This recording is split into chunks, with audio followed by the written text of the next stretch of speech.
Kutemukan wanita lain di ranjang suamiku saat aku pulang dari merantau, demi keluarga yang justru mengkhianatiku.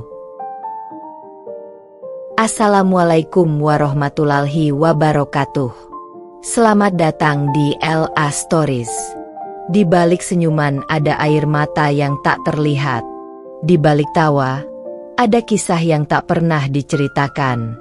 Ini adalah LA Stories. Tempat di mana kisah nyata jadi pelajaran, dan luka hati jadi kekuatan. Setiap cerita di sini bukan sekadar drama, tapi potongan hidup yang bisa jadi cermin untuk kita semua. Siapkan hatimu, karena apa yang kamu dengar bisa mengubah cara pandangmu selamanya. Ini bukan sekadar cerita. Ini adalah kenyataan yang belum tentu sanggup kamu jalani. Setahun lamanya, Ayla meninggalkan kampung halaman dan keluarganya demi bekerja keras sebagai TKW di luar negeri.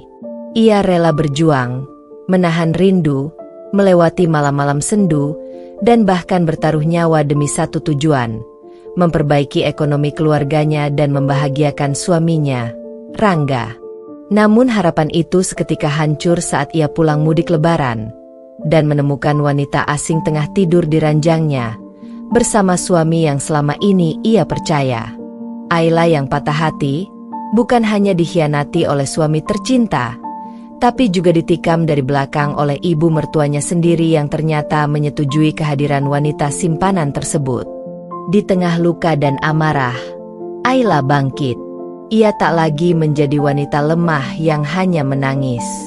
Dengan kerja keras, keberanian, dan keberuntungan yang tak disangka, Ayla membalikkan nasib, menjadi wanita sukses dan mengubah luka menjadi peluru balas dendam paling elegan. Cerpen ini menggambarkan kisah perjuangan, pengkhianatan, harga diri perempuan, dan pembalasan elegan yang mengguncang kampung halaman. Ikuti kisah Ayla, dari pengkhianatan paling pahit hingga kemenangan paling manis yang membuat semua orang terdiam. Tekan like jika kamu ikut merasakan pedihnya Ayla. Tulis komentar, "Saya tim Ayla." Kalau kamu percaya wanita bisa bangkit dari pengkhianatan. Dan jangan lupa subscribe untuk cerita selanjutnya yang lebih emosional, mendalam, dan menyayat hati. Sebelum masuk ke ceritanya, jangan lupa absen dulu Bunda. Bunda semuanya dari daerah mana saja. Dan bagi yang sudah subscriber semoga rezekinya lancar. Langit sore itu tampak labu saat Ayla berdiri mematung di teras rumah mungilnya, membawa koper besar berwarna biru tua yang sudah lecet di beberapa bagian. Tangannya menggenggam erat foto kecil keluarga, dirinya, Rangga, dan anak sematawayangnya, Aini, yang saat itu baru berusia 5 tahun. Di dalam matanya terpatri luka yang ia sembunyikan rapat-rapat di balik senyum pasrah. "Ayla, yakin kamu mau pergi jauh-jauh begini?" tanya ibu mertuanya, Bu Marni, dengan nada sinis dan tatapan menusuk. Ayla hanya tersenyum tipis, menyembunyikan kegugupan dan getir yang berkecamuk di dadanya. "Ini demi masa depan, Bu. Buat Aini, buat keluarga, buat Rangga juga. Saya pengen bantu biar kita bisa bangun rumah yang lebih layak," ucapnya lirih, berusaha tulus. Rangga, suaminya, hanya berdiri tak jauh dari sana. Wajahnya datar. Bahkan saat Ayla menatapnya penuh harap akan pelukan atau setidaknya genggaman tangan hangat, pria itu hanya merokok sambil memalingkan pandangan ke jalan. Tak sepatah kata pun keluar dari mulutnya, seolah kepergian istrinya ke luar negeri bukan hal penting. Ayla menelan ludah. Ia tahu Rangga bukan tipe romantis, tapi setidaknya bisa memberikan dukungan kecil. Tapi itu pun tak ia dapatkan. Ayla memeluk Aini erat. Anak itu meringkuk dalam pelukan ibunya, menangis tanpa suara. Air mata Ayla menetes. Namun cepat-cepat ia seka. Hatinya remuk. Tapi ia tahu dirinya tak boleh goyah. Sudah terlalu banyak tanggung jawab yang ia pikul. Dan jika ia ikut hancur, siapa yang akan menyelamatkan mereka dari lilitan utang dan kemiskinan? Aku pergi ya. Nak, kamu harus jadi anak yang kuat. Dengerin kata ayah. Jangan nakal di sekolah. Ibu janji cepat pulang. Bawa hadiah banyak buat kamu. Aini mengangguk pelan, meski tak sepenuhnya mengerti arti perpisahan panjang itu. Bandara, pesawat, lalu negeri asing yang penuh dengan bahasa yang tak ia pahami. Ayla melangkah masuk ke dunia baru dengan hati berkecamuk. Ia tak tahu nasib seperti apa yang menantinya, tapi ia yakin satu hal, semua ini demi cinta, demi keluarga. Ia percaya, suaminya akan bangga. Ia percaya, mertuanya akan membuka mata. Ia percaya, kelak saat ia pulang, pelukannya akan dinanti. Namun, Ayla tak tahu bahwa ia sedang membangun harapan di atas tanah pengkhianatan. Di saat ia menahan dingin menusuk tulang, menahan sakit karena bekerja tanpa henti, dan menahan rindu hingga sesak di dada, orang yang ia cintai justru sedang menyulam rahasia yang kelak akan mengoyak hidupnya. Di negeri orang, Ayla hidup dari satu majikan ke majikan lain. Ia mencuci, mengepel, menyetrika, hingga larut malam. Ia tidur di lantai, makan seadanya, dan tetap tersenyum tiap kali menerima gaji. Semua ia kumpulkan. Ia tahan diri untuk tak membeli barang untuk diri sendiri. Semua demi kiriman rutin ke kampung halaman. Demi Aini bisa sekolah, demi Rangga bisa buka usaha kecil, demi mertua bisa punya dapur yang layak. Setiap malam, ia duduk di sudut kamar kecil tempat ia tidur bersama 3 TKW lain. Menatap layar ponselnya yang penuh foto-foto keluarga. Kadang ia menangis, kadang ia tertawa kecil mengingat kenangan bersama Aini. Tapi akhir-akhir ini, Rangga jarang membalas chatnya. Video call selalu singkat. Aku sibuk. Ayla, lagi ngerjain proyek. Begitu kata Rangga. Ayla percaya. Sebab cinta memang membuat buta, dan kesetiaan kadang membuat bodoh. 1 tahun berjalan. Ayla sudah mengajukan cuti untuk pulang. Ia ingin mudik saat Lebaran, membawa banyak oleh-oleh. Ia bahkan menyewa fotografer di negeri itu untuk memotret dirinya agar terlihat lebih cantik saat pulang, berharap bisa membuat Rangga bangga. Ia menabung untuk membeli baju baru untuk Aini, tas baru untuk mertuanya, dan bahkan sandal baru untuk Rangga. Semua sudah dibungkus rapi dalam koper. Namun, Ayla tak tahu bahwa tak ada satupun yang benar-benar menantinya pulang. Tak ada peluk hangat, tak ada senyum bangga, tak ada keluarga yang rindu. Yang ada hanyalah kenyataan pahit yang akan menyayat hingga ke tulang. Wanita lain telah menempati posisi yang seharusnya milik Ayla, di ranjang yang ia tinggalkan demi cinta. Dan babak kelam kehidupan Ayla pun dimulai. Hari-hari Ayla di negeri asing terus bergulir, seperti roda yang tak bisa berhenti. Waktu seperti tak peduli pada luka dan rindu yang terus menggerogoti. Pagi-pagi ia sudah terbangun, memasak untuk keluarga majikannya, menyapu halaman, mencuci pakaian, mengepel lantai sampai berkilat, lalu lanjut merapikan kamar satu persatu. Siang hari tubuhnya sudah lunglai, tapi belum selesai. Ada tumpukan setrikaan yang menunggu, ada anak-anak majikannya yang minta diajak bermain, dan ada dapur yang harus kembali bersih sebelum sore menjelang. Ayla bekerja seperti mesin, tanpa jeda, tanpa protes. Tapi bukan karena ia tak lelah, melainkan karena ia terlalu takut kehilangan pekerjaan yang memberinya harapan. Setiap malam ia kembali ke kamar kecil sempit berisi 3 kasur lipat. Udara pengap, lampu remang, dan suara kipas angin tua yang berderit menjadi teman tidurnya. Ia berbaring dengan kaki pegal, tangan kaku, dan dada yang penuh sesak karena satu hal, rindu. Ya Allah, kuatkan aku, bisiknya setiap malam sebelum tidur, menatap langit-langit kamar seperti mencari langit Indonesia yang begitu jauh. Ponselnya ia pegang erat, berdebar tiap kali notifikasi berbunyi. Tapi akhir-akhir ini, notifikasi dari Rangga makin jarang. Pesan yang dikirimnya hanya dibaca, tak dibalas. Video call yang biasanya ia lakukan seminggu 2 kali, kini hanya sebulan sekali. Bahkan kadang hanya 5 menit, lalu diputus sepihak. Rangga selalu berdalih sibuk, entah kerja proyek, bantu tetangga, atau sinyal jelek. Tapi dalam hati Ayla yang paling dalam, ada kegelisahan yang tak bisa ia abaikan. Ada firasat, ada rasa asing dalam suara suaminya, seperti ada jarak yang makin membentang, seperti suaminya bukan lagi pria yang ia kenal dahulu. "Ibu kapan pulang?" tanya Aini suatu malam dalam video call. Anak itu sudah makin besar. Wajahnya semakin mirip Ayla, tapi matanya kini tampak sering bengkak. Rambutnya kusut, dan bibirnya pucat. Ayla langsung panik. "Aini, kamu sakit? Kamu makan apa hari ini? Kenapa bajunya kotor?" Aini menunduk. Suaranya pelan. "Aku makan mie tadi. Nggak ada lauk. Ayah sibuk." Ibu Marni marah terus. Darah Ayla mendidih. Tapi ia tahan. Ia hanya bisa mengelus layar ponsel, berusaha menenangkan. "Maafkan ibu ya, Nak. Ibu janji cepat pulang. Ibu sudah kumpulkan uang. Tahun ini kita lebaran bareng lagi ya."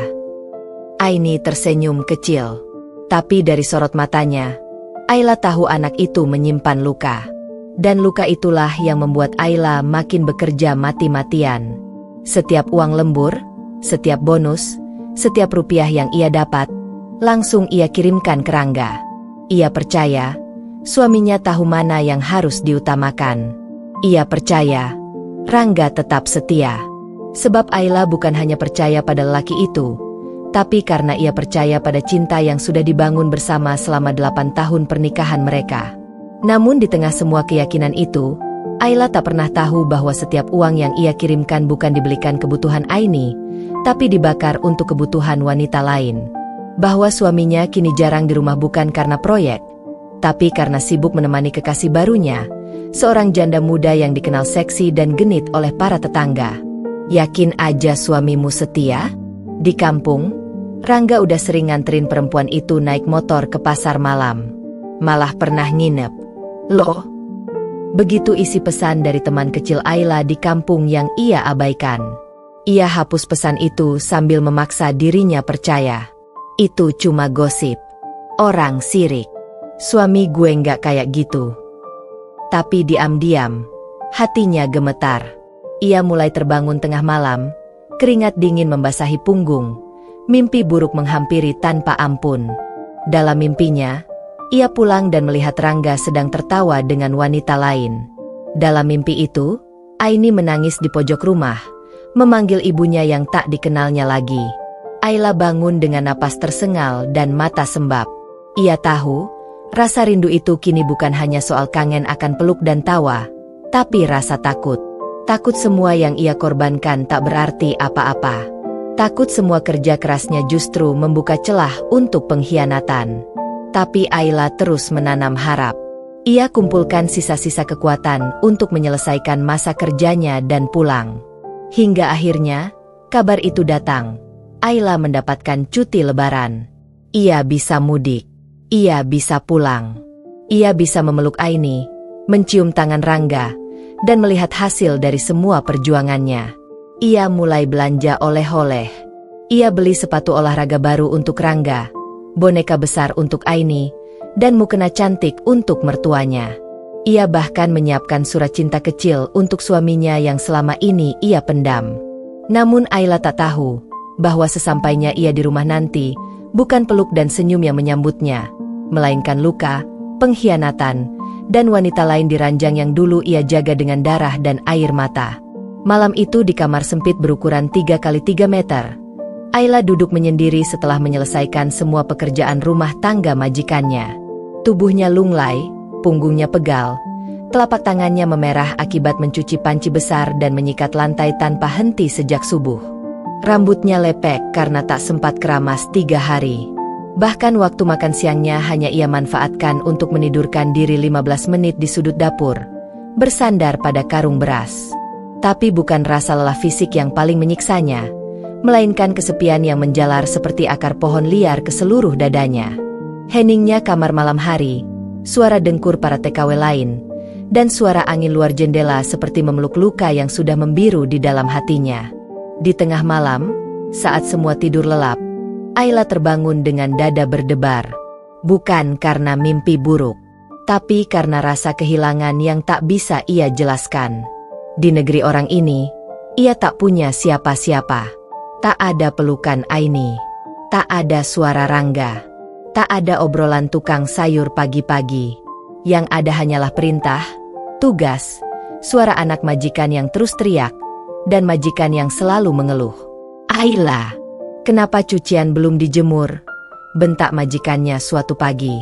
Padahal Ayla baru saja selesai mencuci 6 set spray, 2 ember baju, dan memotong sayur untuk masakan makan siang. "Maaf, Tuan, saya langsung kerjakan sekarang," jawab Ayla dengan suara serak. Bahkan suaranya pun tak sempat ia rawat lagi. 1 minggu, 2 minggu, 3 bulan, 6 bulan berlalu. Ayla seperti robot, bekerja, mengirim uang, tidur, bangun, bekerja lagi. Tapi di sela rutinitas itu, ia tak pernah benar-benar berhenti memikirkan Rangga dan Aini.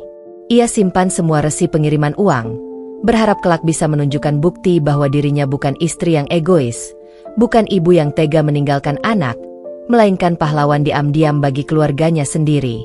Namun yang membuat dadanya makin nyeri adalah kenyataan bahwa setiap kali ia video call, wajah Rangga semakin asing. Dulu pria itu sering tersenyum walau sekilas. Kini matanya lebih banyak sibuk dengan layar lain, kadang malah sambil merokok di luar.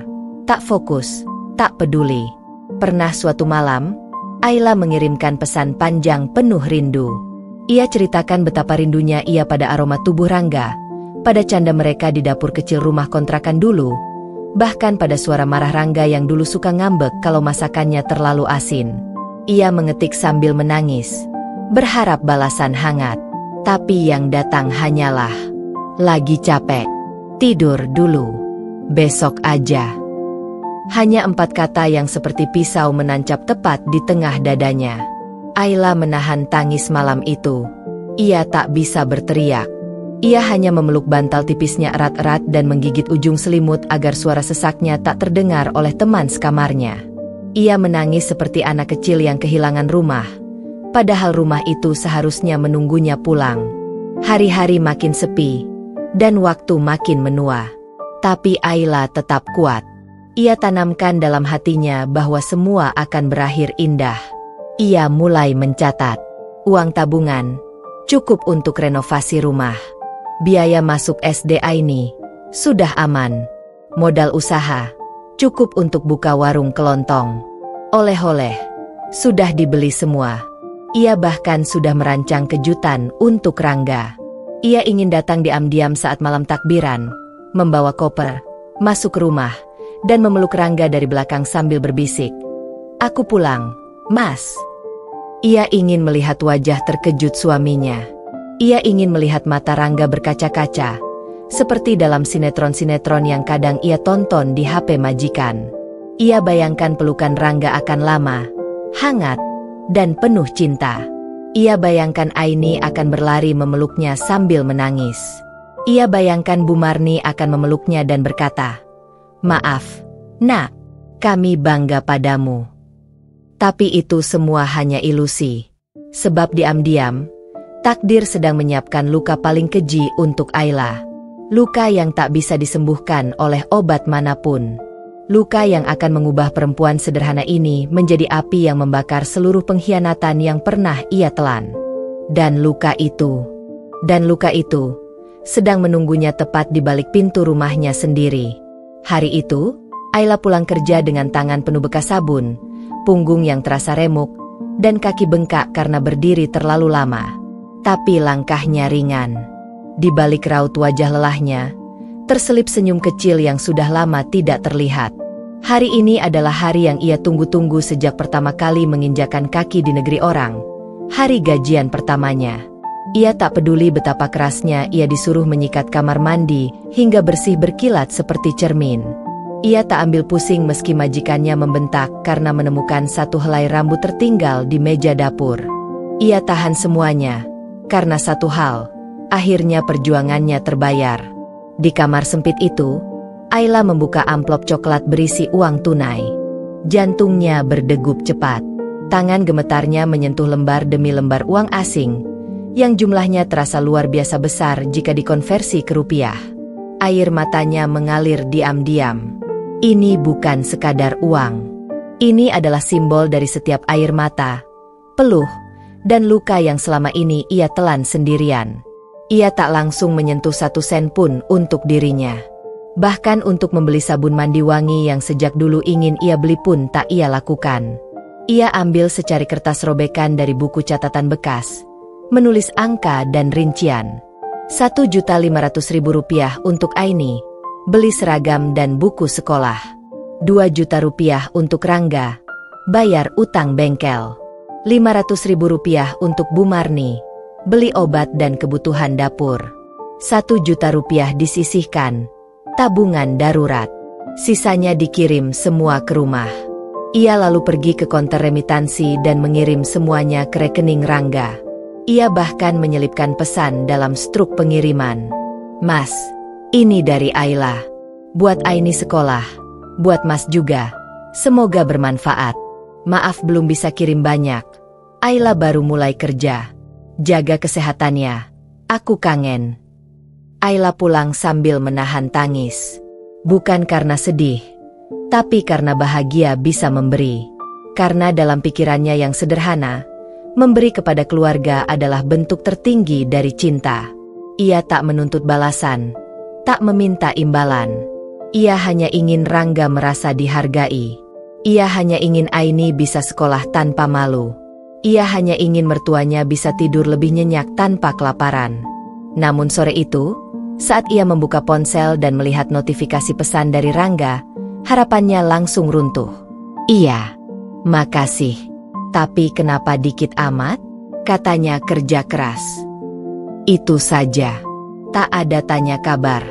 Tak ada, gimana kerjaanmu? Atau, kamu sehat? Atau, Aini kangen? Nih. Hanya satu kalimat dingin yang menusuk lebih tajam daripada sembilu. Ayla membeku. Tangannya gemetar. Air matanya kembali tumpah. Tapi kali ini bukan air mata bahagia, melainkan air mata sakit hati yang tak bisa diredam. Ia tidak membalas pesan itu. Ia hanya menggigit bibirnya erat-erat hingga perih, berusaha menahan jeritan dalam dada. Ia menatap uang tersisa di dompetnya, hanya cukup untuk makan nasi dan telur rebus seminggu ke depan. Tapi ia tersenyum paksa. Nggak apa-apa, Ayla, bisiknya pada diri sendiri. Yang penting mereka cukup. Yang penting Aini sekolah. Namun malam itu ia kembali bermimpi buruk. Dalam mimpinya, Aini menangis dalam hujan, Rangga menghilang entah kemana, dan Bu Marni mendorongnya keluar dari rumah sambil berteriak, "Kamu bukan siapa-siapa di sini." Ayla terbangun dengan napas sesak, wajah basah oleh keringat, dan bantal yang lembab karena air mata. Ia meraba dompetnya lagi, memastikan amplop gaji itu memang benar sudah dikirim. Ia berharap semua ini hanya perasaannya saja. Ia percaya, Rangga lelah, mungkin sedang banyak masalah, dan mungkin suatu saat nanti akan mengerti bahwa semua ini Ayla lakukan karena cinta. Beberapa hari kemudian, Ayla mengirimkan foto dirinya di dapur tempat ia bekerja. Ia sedang memanggang kue untuk anak majikannya.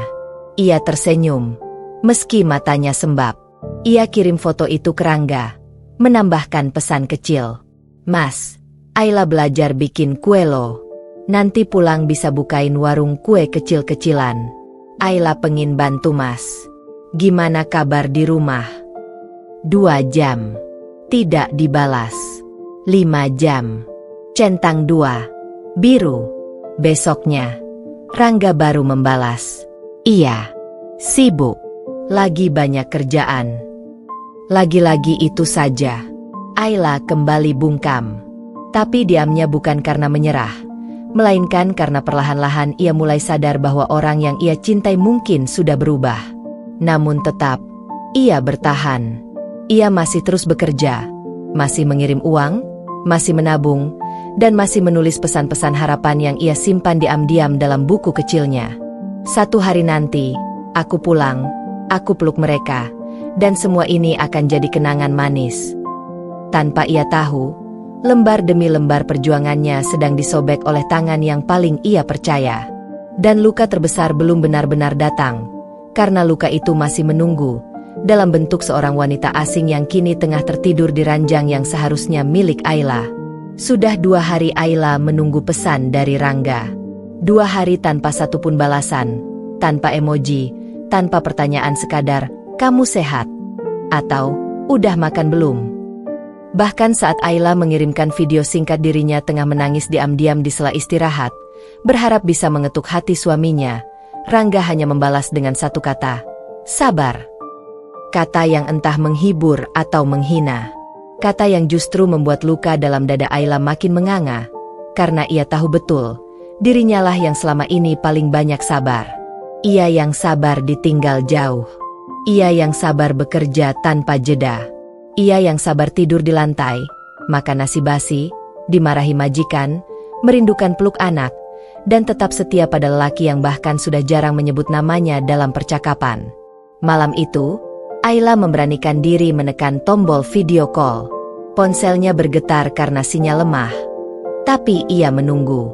Ia diam di sudut kamar, menghadap tembok, tak ingin teman sekamarnya melihat wajahnya yang menua lebih cepat karena stres. Butuh 5 menit agar sambungan tersambung. Dan saat tersambung, wajah Rangga muncul sekilas. Gelap, hanya kelihatan hidung dan sebagian rambut. "Halo, Mas," sapa Ayla pelan. Jawab Rangga cepat. "Sinyalnya jelek. Aku lagi di luar." Ayla menahan kecewa. "Kamu di mana, Mas? Nggak kelihatan wajahmu." Rangga menarik napas. "Lagi nongkrong sama teman. Nggak enak nih angkat video call. Lagi rame. Nanti aja." "Nanti kapan? Aku udah kangen banget. Cuma pengen lihat kamu." "Aini juga. Udah seminggu loh nggak video call." Suara Ayla bergetar. Matanya sudah basah. Terdengar suara perempuan tertawa di seberang. Ayla refleks terdiam. Rangga buru-buru menjauhkan kamera. "Itu, tetangga lewat." "Udah ya, Ayla. Aku capek. Kita telepon besok." Klik. Putus. Tiba-tiba.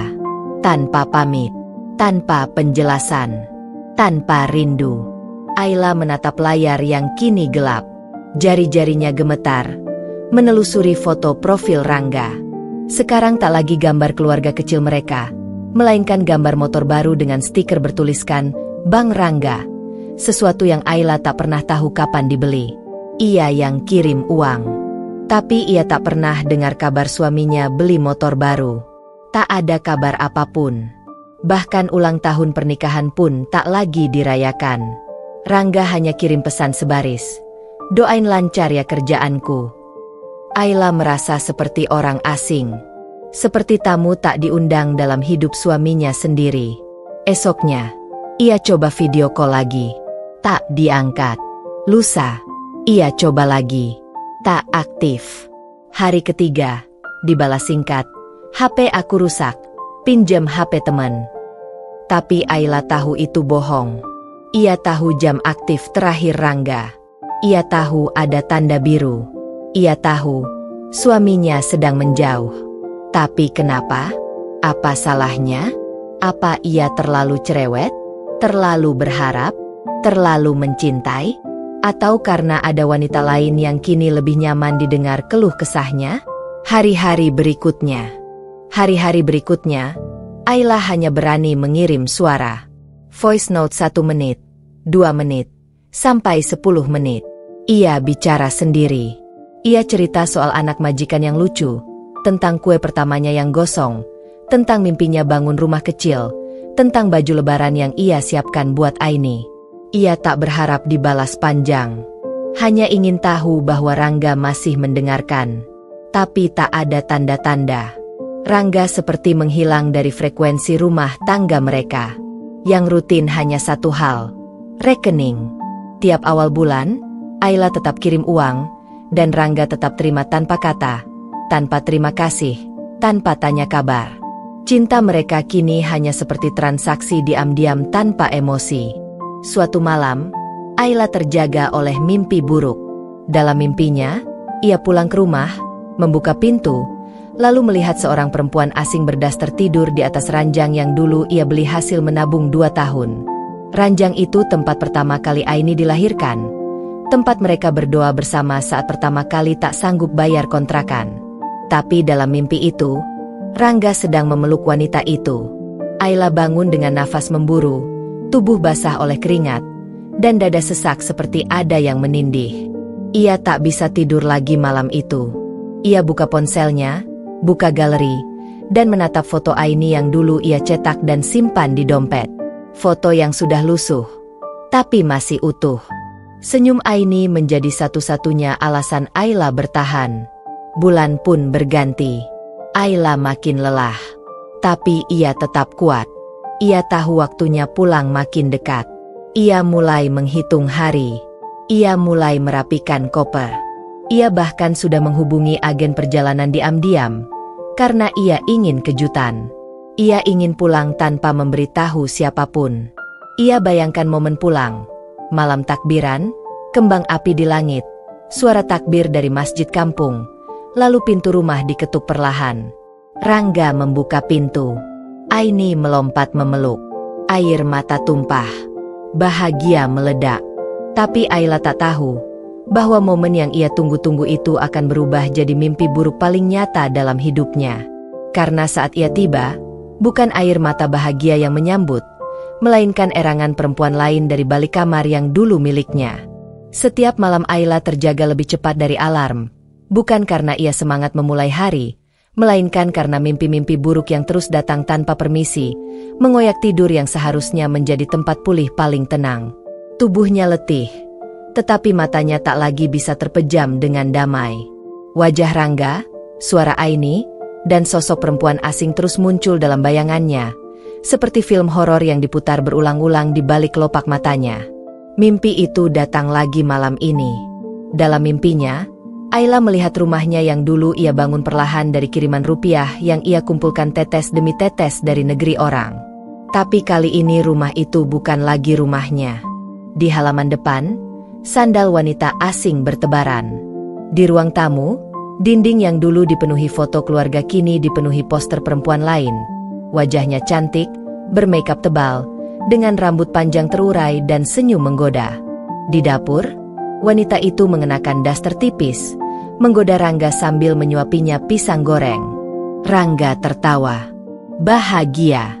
Tak pernah setertawa itu saat bersamanya dulu. Ayla ingin berteriak, ingin melempar semua barang di mimpinya itu, tapi tubuhnya kaku.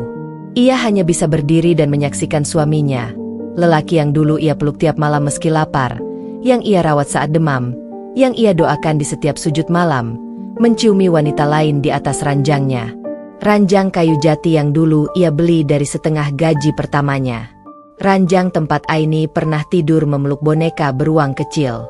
Dalam mimpinya, Aini berdiri di pojok ruangan, mengenakan baju lusuh, menangis. Tapi Rangga tak menoleh. Perempuan itu malah menarik Aini keluar kamar, mengunci pintu, dan kembali memeluk Rangga dengan cengiran puas. Ayla terbangun dengan tubuh menggigil. Bajunya basah oleh keringat. Tangan kirinya menempel ke dada yang sesak, seperti habis ditikam dari dalam. Ia duduk di ujung kasurnya yang tipis, menatap dinding kosong, dan menangis dalam diam. Hatinya hancur berkeping-keping, padahal kenyataan sebenarnya belum ia lihat. Tapi firasat itu sudah terlalu nyata. Ia membuka HP, menulis pesan ke Rangga. Mas, aku mimpi buruk lagi. Mimpi Mas sama perempuan lain. Mimpi rumah kita bukan rumah kita lagi. Aku takut. Mas, aku capek. Ia menatap layar lama. Tidak langsung dikirim. Lalu akhirnya dihapus. Buat apa dikirim? Bukankah jawaban Rangga akan sama? Jangan mikir aneh-aneh. Aku sibuk. Ayla menyandarkan kepalanya ke tembok. Dingin. Kaku. Seperti rumah tangganya. Ia masih terus bekerja esok harinya, dengan mata sembab yang ia tutupi pakai bedak tabur pinjaman. Tapi majikan tetap membentak. Anak majikan tetap menjerit. Kaki tetap pegal. Hati tetap koyak. Dan mimpi buruk tetap datang tiap malam, menari-nari dengan luka yang belum sempat kering. Kadang ia terjaga hanya untuk memastikan dirinya belum gila. Ia baca ulang semua chatnya dengan Rangga. Ia lihat semua transferan, semua suara Aini di voice note yang lama tak dikirim lagi. Ia dengarkan ulang video ulang tahun Aini yang dulu sempat dikirim tetangga, karena dari Rangga tak ada rekaman apapun. Dan di video itu, Ayla perhatikan, Aini tampak kurus. Matanya sayu. Wajahnya bukan wajah anak yang disayang. Semakin hari, insting Ayla menguat. Ada yang disembunyikan. Tapi ia tak berani mengakuinya secara utuh. Ia masih berharap bahwa semua ini hanya ketakutan yang dibesar-besarkan oleh kesepian. Ia ingin percaya bahwa mimpinya hanyalah mimpi. Bahwa kenyataan tidak sekejam itu. Namun malam demi malam terus memberinya gambaran yang sama. Ranjang itu, perempuan itu, Rangga, dan Aini yang menangis. Sampai pada titik Ayla tak tahan lagi. Ia bertanya kepada salah satu tetangga dekat rumahnya di kampung, Bu Tati, lewat pesan WhatsApp. Bu, gimana kabar di rumah? Aini sehat? Apa Rangga sering di rumah? Pesannya lama tak dibalas. Tapi setelah 2 hari, Bu Tati akhirnya mengirimkan balasan. Tak panjang, tapi cukup untuk membuat tangan Ayla gemetar hebat saat membacanya. Maaf, Mbak Ayla, aku nggak enak ngomongnya. Tapi Mbak harus kuat. Kalau Mbak pulang, jangan kaget ya. Hanya itu. Dan tiba-tiba, semua mimpi buruk Ayla seperti potongan puzzle yang bersatu. Ketakutannya bukan lagi hayalan. Ia tahu kini, mimpi-mimpi itu adalah peringatan. Dan ia memutuskan, ia akan pulang lebih cepat. Tanpa memberitahu siapapun. Tanpa drama. Tanpa aba-aba. Ia ingin melihat sendiri, apa yang Rangga lakukan saat ia tidak di rumah. Dan apakah benar, semua pengorbanan ini dibalas dengan tikaman paling keji, perselingkuhan di atas ranjang pernikahan.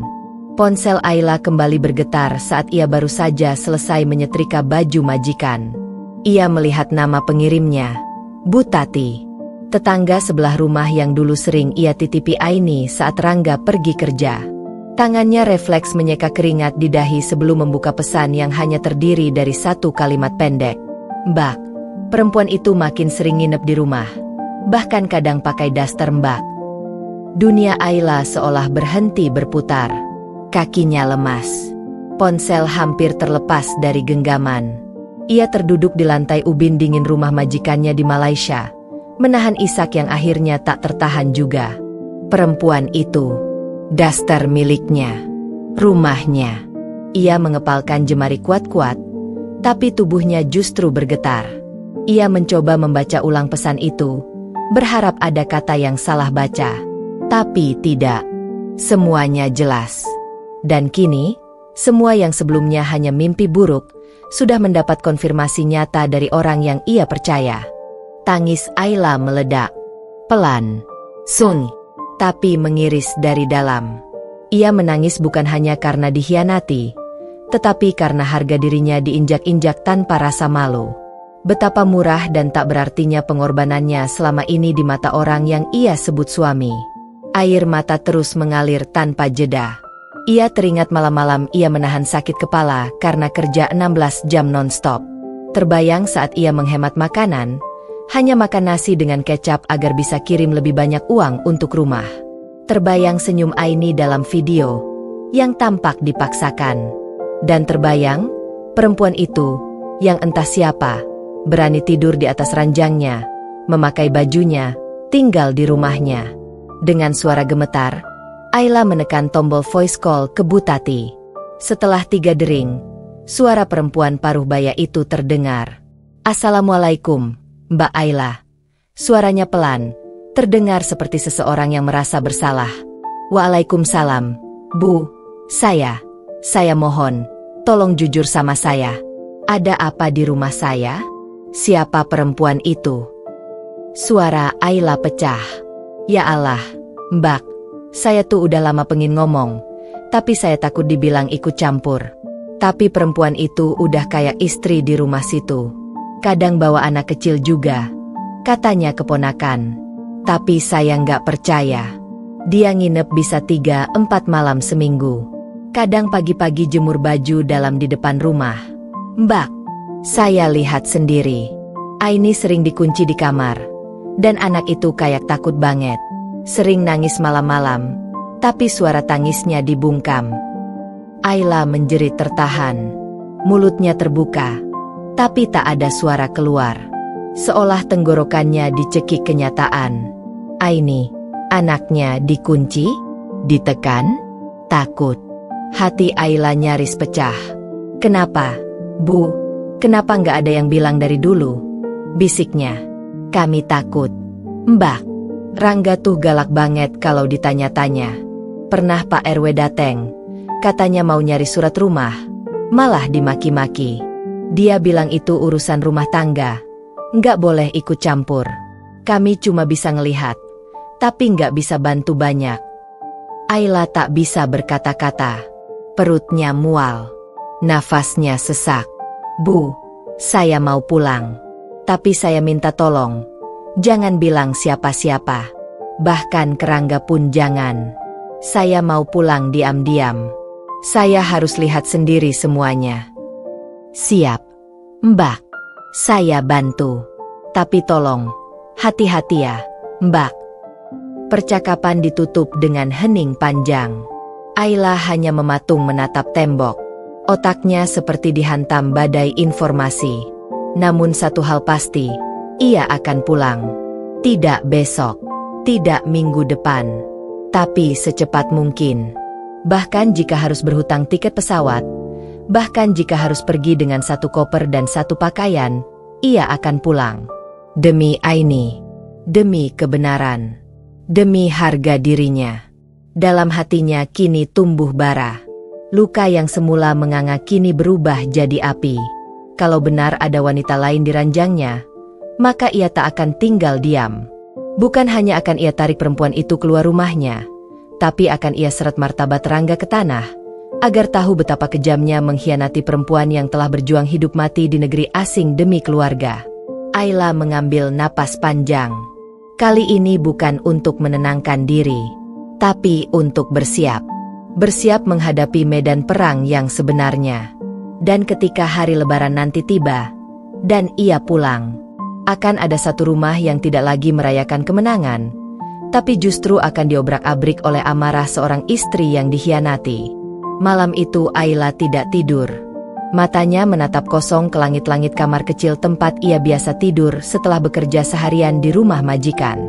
Pikirannya berkecamuk, dadanya terasa sempit, dan seluruh tubuhnya seperti mati rasa. Kalimat demi kalimat dari Butati terus terngiang-ngiang di kepalanya. Perempuan itu sering menginap, memakai daster Ayla, dan bahkan berani menjemur pakaian dalam di depan rumah yang dibangun dari keringat dan tetesan air mata Ayla sendiri. Ia duduk di atas ranjang, memeluk lutut, dan menatap koper kecil berwarna coklat tua di sudut ruangan. Koper yang selalu ia bayangkan akan dibuka di hari kepulangannya nanti, diiringi peluk hangat dari suami dan anak, bukan dalam suasana seperti ini, bukan dengan hati sekarat karena pengkhianatan. Dengan tangan gemetar, Ayla membuka laptop bututnya dan mulai mencari tiket pulang. Harganya fantastis.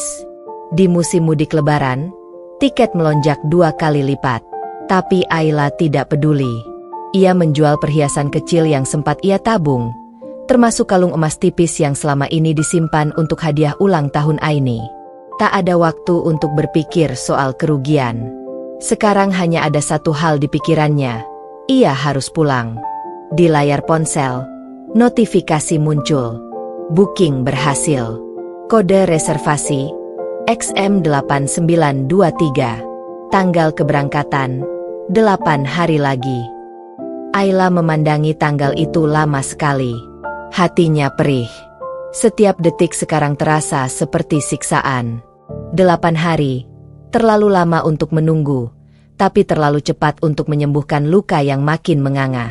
Namun Ayla tahu, ia butuh waktu itu untuk menata strategi. Ia tak boleh pulang dengan emosi membabi buta. Ia harus kuat, tegak, tanpa air mata. Karena saat ia kembali, ia akan mempermalukan dua manusia yang telah menghancurkan martabat dan kesetiaannya. Hari-hari menjelang keberangkatan berjalan lambat. Ayla menjalani pekerjaannya seperti biasa, tapi tak ada satupun senyum tulus yang bisa ia ukir. Senyum Ayla kini hanya topeng, sekadar formalitas agar majikannya tak curiga. Ia memasak, membersihkan rumah, menyetrika, semua dengan kepala penuh pikiran. Hanya ketika menatap foto Aini, hatinya seolah mendapat energi. Gadis kecil itu tak tahu apa-apa, tapi kini harus hidup dalam situasi yang kejam. Setiap malam Ayla menangis diam-diam. Ia bukan menangis karena lemah, tapi karena luka yang terlalu dalam untuk bisa disimpan. Ia mengingat semua pengorbanannya, malam-malam di mana ia tidak bisa tidur karena suara anak-anak majikannya menangis, pagi-pagi dingin ketika ia harus memasak untuk 10 orang sebelum jam 5 subuh, saat-saat ia jatuh sakit tapi tetap bekerja demi mengirim uang ke rumah. Dan Rangga, suaminya, laki-laki yang dulu ia percaya sepenuh hati, yang pernah berjanji akan menjaga Aini, yang menangis saat melepas kepergiannya ke bandara, berjanji akan selalu setia. Tapi ternyata, laki-laki itu hanya setia pada nafsunya sendiri. 2 hari sebelum kepulangan, Ayla menghubungi sepupunya, Arafah, yang tinggal satu kota dengan kampung halaman Ayla. Arafah adalah satu-satunya orang yang ia percayai di kampung.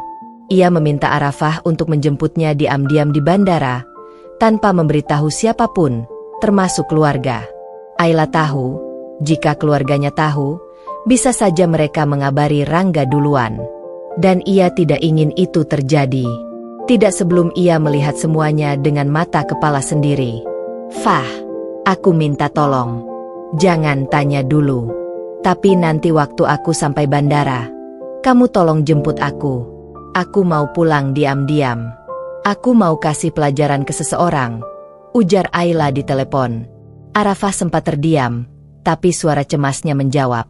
Ayla, kamu kenapa? Suaramu beda. Ada yang nyakitin kamu ya? Ayla menahan tangis, lalu berkata pelan, nanti aku cerita semua, Fah. Tapi sekarang, tolong bantu aku. Aku nggak bisa percaya siapa-siapa kecuali kamu. Baik, aku siap bantu kamu. Aye, aku jemput pakai mobil sendiri.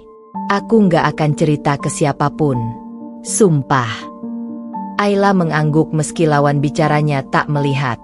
Di tengah luka yang dalam, satu hal yang menguatkan adalah, masih ada orang yang benar-benar peduli.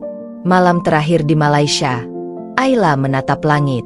Ia berdiri di balkon kecil asrama penampungan, menatap bulan penuh yang tergantung anggun di angkasa. Tapi dalam hatinya, bulan itu terlihat dingin dan jauh. Sama seperti jarak antara dirinya dan laki-laki yang dulu ia cintai. Ia menggenggam tiket di tangan, dan di dadanya tumbuh nyala yang tak bisa dipadamkan lagi. Jika kebenaran menyakitkan, maka biarlah rasa sakit itu menjadi senjata. Ayla bukan lagi istri yang lembut dan sabar, tapi perempuan yang bangkit dari luka. Dan kini siap menuntut keadilan, dengan cara yang akan membuat semua kepala tunduk di hadapannya. Ia berjanji, begitu ia kembali ke rumah, bukan hanya perempuan itu yang akan terkejut, tapi Rangga pun akan tahu rasanya dihancurkan dengan perlahan. Dan Ayla akan kembali sebagai duri dalam daging yang selama ini mereka pikir sudah hilang. Kini, ia datang untuk membalas. Bukan dengan tangan kosong, tapi dengan harga diri yang tak akan diinjak sekali lagi. Pesawat mendarat di Bandara Soekarno-Hatta pukul 5.10 pagi. Langit Jakarta masih buram, belum benar-benar cerah, Tapi Ayla sudah berdiri dengan punggung tegak dan wajah yang tidak lagi terlihat lelah. Seperti takdir sudah menggandeng tangannya hari ini. Dengan koper kecil dan tas selempang yang digenggam erat, ia berjalan cepat menuju pintu kedatangan. Tak butuh waktu lama sampai Arafah terlihat di depan pagar besi. Wajahnya cemas, matanya mencari-cari, hingga tatapannya bertemu dengan Ayla yang masih mengenakan masker dan kacamata hitam. Saat itu juga, Arafah berlari dan memeluk sepupunya erat-erat. "Ayla, ya Allah, kamu kurusan banget. Ada apa sebenarnya?" bisik Arafah dengan mata berkaca-kaca. Ayla hanya menjawab pelan, "Nanti aku cerita. Sekarang, ayo kita ke rumah." Arafah menatap Ayla lekat-lekat. Ada sesuatu yang berbeda dari sorot mata perempuan itu. Dulu, Ayla selalu penuh kelembutan dan harapan. Sekarang, matanya dingin, tegas. Ada kobaran api yang seperti siap membakar siapapun yang menyakitinya. Mobil melaju menyusuri jalanan kecil menuju kampung halaman. Di kaca jendela, sawah-sawah mulai menguning. Langit mulai cerah, menandakan matahari sebentar lagi naik. Ayla menyandarkan kepala, tapi pikirannya tidak bisa tenang. Ia berusaha mengatur napas, mempersiapkan mental. Karena beberapa menit lagi, ia akan berdiri di depan rumah yang selama ini ia rindukan, namun kini terasa asing. "Fah, kamu turunkan aku di ujung gang aja ya. Biar aku jalan sendiri ke rumah," ucap Ayla tanpa menoleh. "Loh? Tapi Ayla, rumah kamu itu jauh dari ujung gang. Berat bawa koper itu. Aku nggak mau ada yang tahu aku pulang. Aku mau masuk ke rumah itu tanpa mereka tahu. Aku mau lihat semua dengan mata kepalaku sendiri. Aku butuh bukti." Arafah menggigit bibir. Ia merasa berat membiarkan Ayla jalan sendiri, tapi ia tahu Ayla sedang menjalani sesuatu yang jauh lebih berat.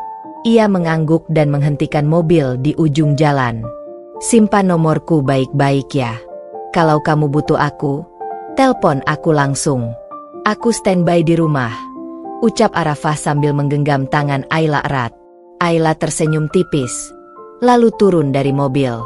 Angin pagi menerpa wajahnya, dan langkah demi langkah ia ayunkan menuju rumah yang dulu jadi tempat semua harapan bertumbuh. Rumah itu masih berdiri seperti biasa. Warna catnya tak banyak berubah. Tapi di depan teras, Ayla melihat sepatu perempuan. Tumit tinggi berwarna merah muda dengan manik-manik di sisi-sisinya.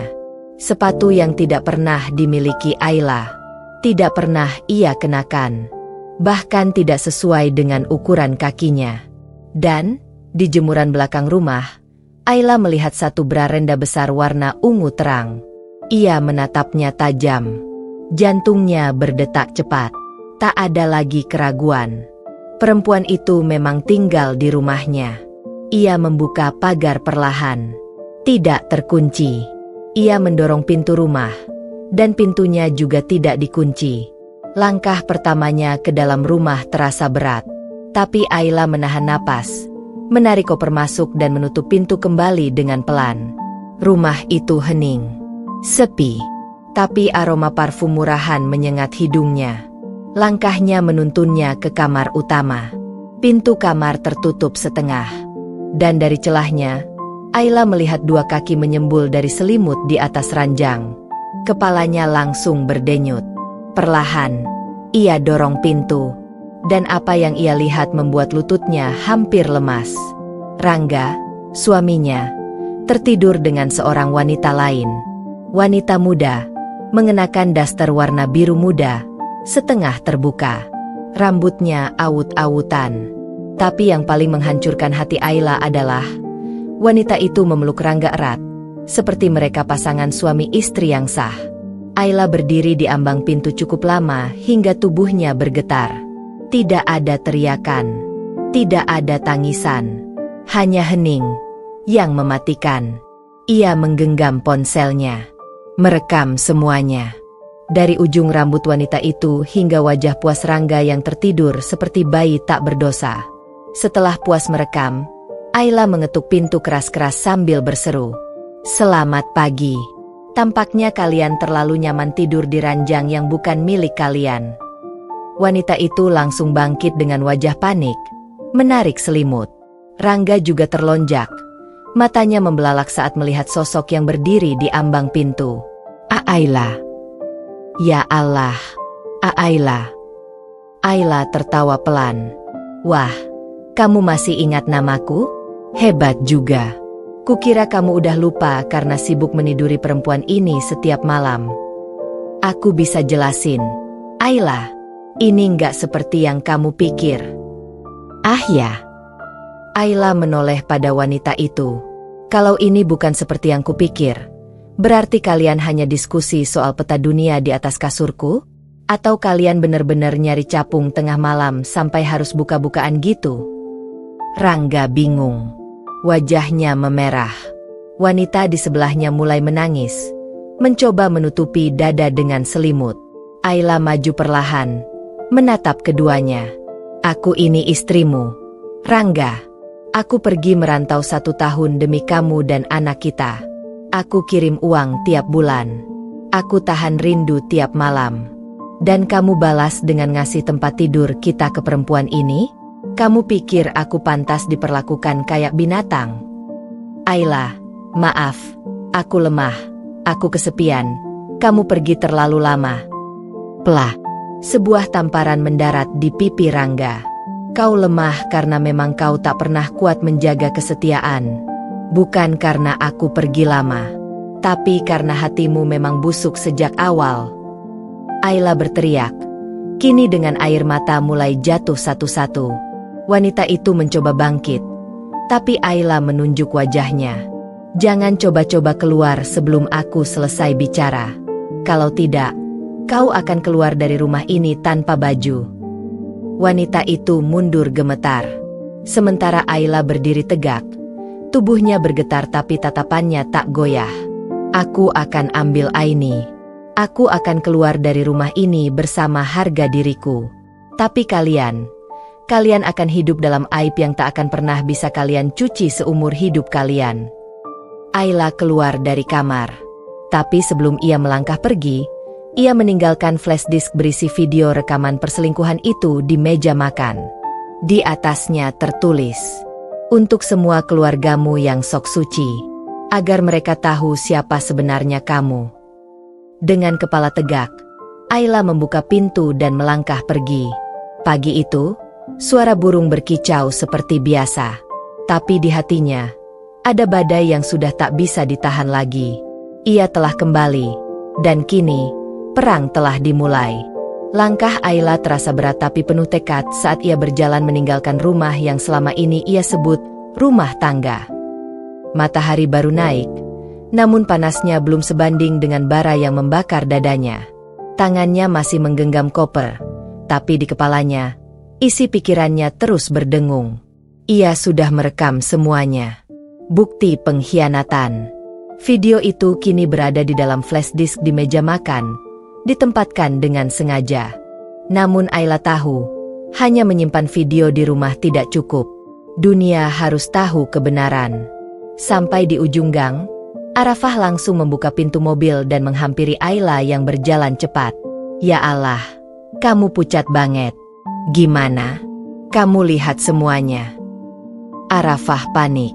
Ayla mengangguk tanpa suara. Matanya merah, tapi bukan karena lemah, melainkan karena ia sudah melewati titik patah dan kini berubah menjadi baja. Aku rekam semuanya. Fah, aku taruh videonya di meja. Tapi itu baru permulaan. Arafah memandang sepupunya dengan khawatir, namun juga bangga.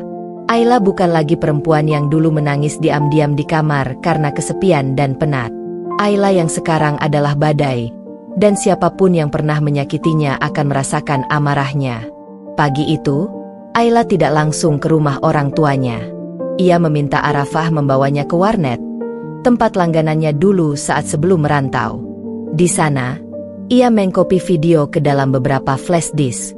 Ia juga mengunggah salinannya ke Google Drive dan mengatur agar link otomatis terkirim jika sesuatu terjadi padanya. Lalu ia mulai mengetik sebuah surat. Kepada semua yang masih menganggap Rangga pria baik, ini adalah wajah asli suamiku, yang kutinggalkan demi mencari nafkah untuk keluargaku. Namun saat aku kembali, dia justru menyambutku dengan wanita lain di atas ranjang kami sendiri. Simak baik-baik video ini. Ini bukan hanya tentang perselingkuhan. Ini tentang pengkhianatan, penistaan harga diri seorang istri, dan kebusukan yang selama ini disembunyikan di balik wajah santun. Hormat saya, Ayla, istri sah yang ditusuk dari belakang. Dengan keberanian penuh, Ayla mengirim email itu ke semua kontak keluarga Rangga, ibunya, kakaknya, pamannya, tetangganya. Bahkan, ia mencetak surat itu dan memasukkannya ke dalam amplop bersama flash disk, lalu mengirimkannya lewat kurir ke rumah mertuanya sendiri. Tak sampai 2 jam kemudian, rumah keluarga Rangga berubah menjadi medan perang. Ibunya Rangga, yang selama ini selalu mencibir Ayla sebagai istri yang terlalu mandiri dan tak tunduk, berteriak histeris di halaman rumah. Astagfirullahaladzim. Ini apa? Ini video siapa? Itu kamar Rangga. Itu tempat tidur mereka. Ya Allah, ya Allah. Tangannya gemetar memegang flash disk dan surat Ayla. Orang-orang di sekitar mulai berkerumun. Tetangga satu RT mulai bergunjing. Beberapa bahkan sudah menonton video itu karena Ayla juga mengirimkan salinannya ke grup WhatsApp RT. Masya Allah. Jadi benar ya? Ayla pulang dari luar negeri malah nemu suaminya tidur bareng wanita lain. Waktu Ayla kerja keras kirim uang, Rangga malah enak-enakan sama selingkuhannya? Gak punya malu banget. Padahal selama ini ibunya Ayla suka ngata-ngatain menantunya itu kayak babu yang keliling dunia. Ternyata anaknya sendiri kayak binatang. Kata-kata itu menyebar cepat, seperti api menyambar jerami. Sementara itu, Rangga yang baru terbangun dari neraka kecil di rumahnya, mulai menerima telepon bertubi-tubi. Ibunya menangis marah. Kakaknya mengamuk karena anaknya diejek di sekolah. Pamannya mengancam mencabut semua bantuan usaha. Apa yang kau lakukan, Rangga? Teriak ibunya di telepon. Itu ranjangmu sama Ayla. Itu istrimu yang kau biarkan kerja di luar negeri, dan kau malah tidur sama perempuan jalanan. Kau malu-maluin keluarga. Rangga hanya bisa duduk terpaku di ruang tamu, kepalanya tertunduk. Wanita yang tadi bersamanya sudah kabur entah kemana sejak pagi, meninggalkan pakaian dalam dan baunya yang masih tertinggal. Pintu rumah diketuk keras.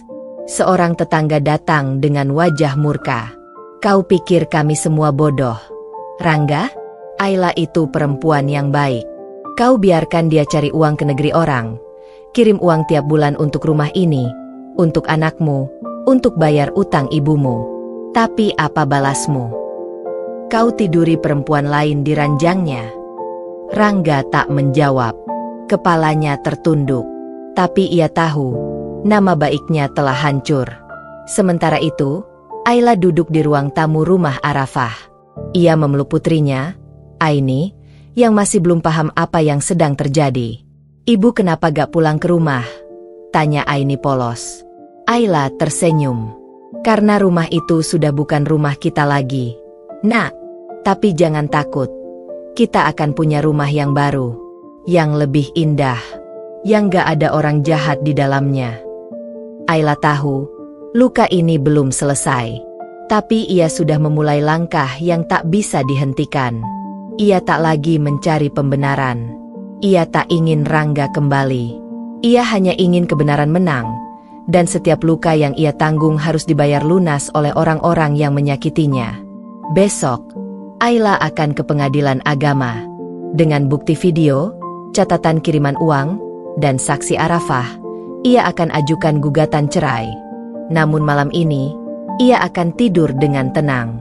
Karena untuk pertama kalinya setelah sekian lama, dunia tahu siapa Rangga yang sebenarnya.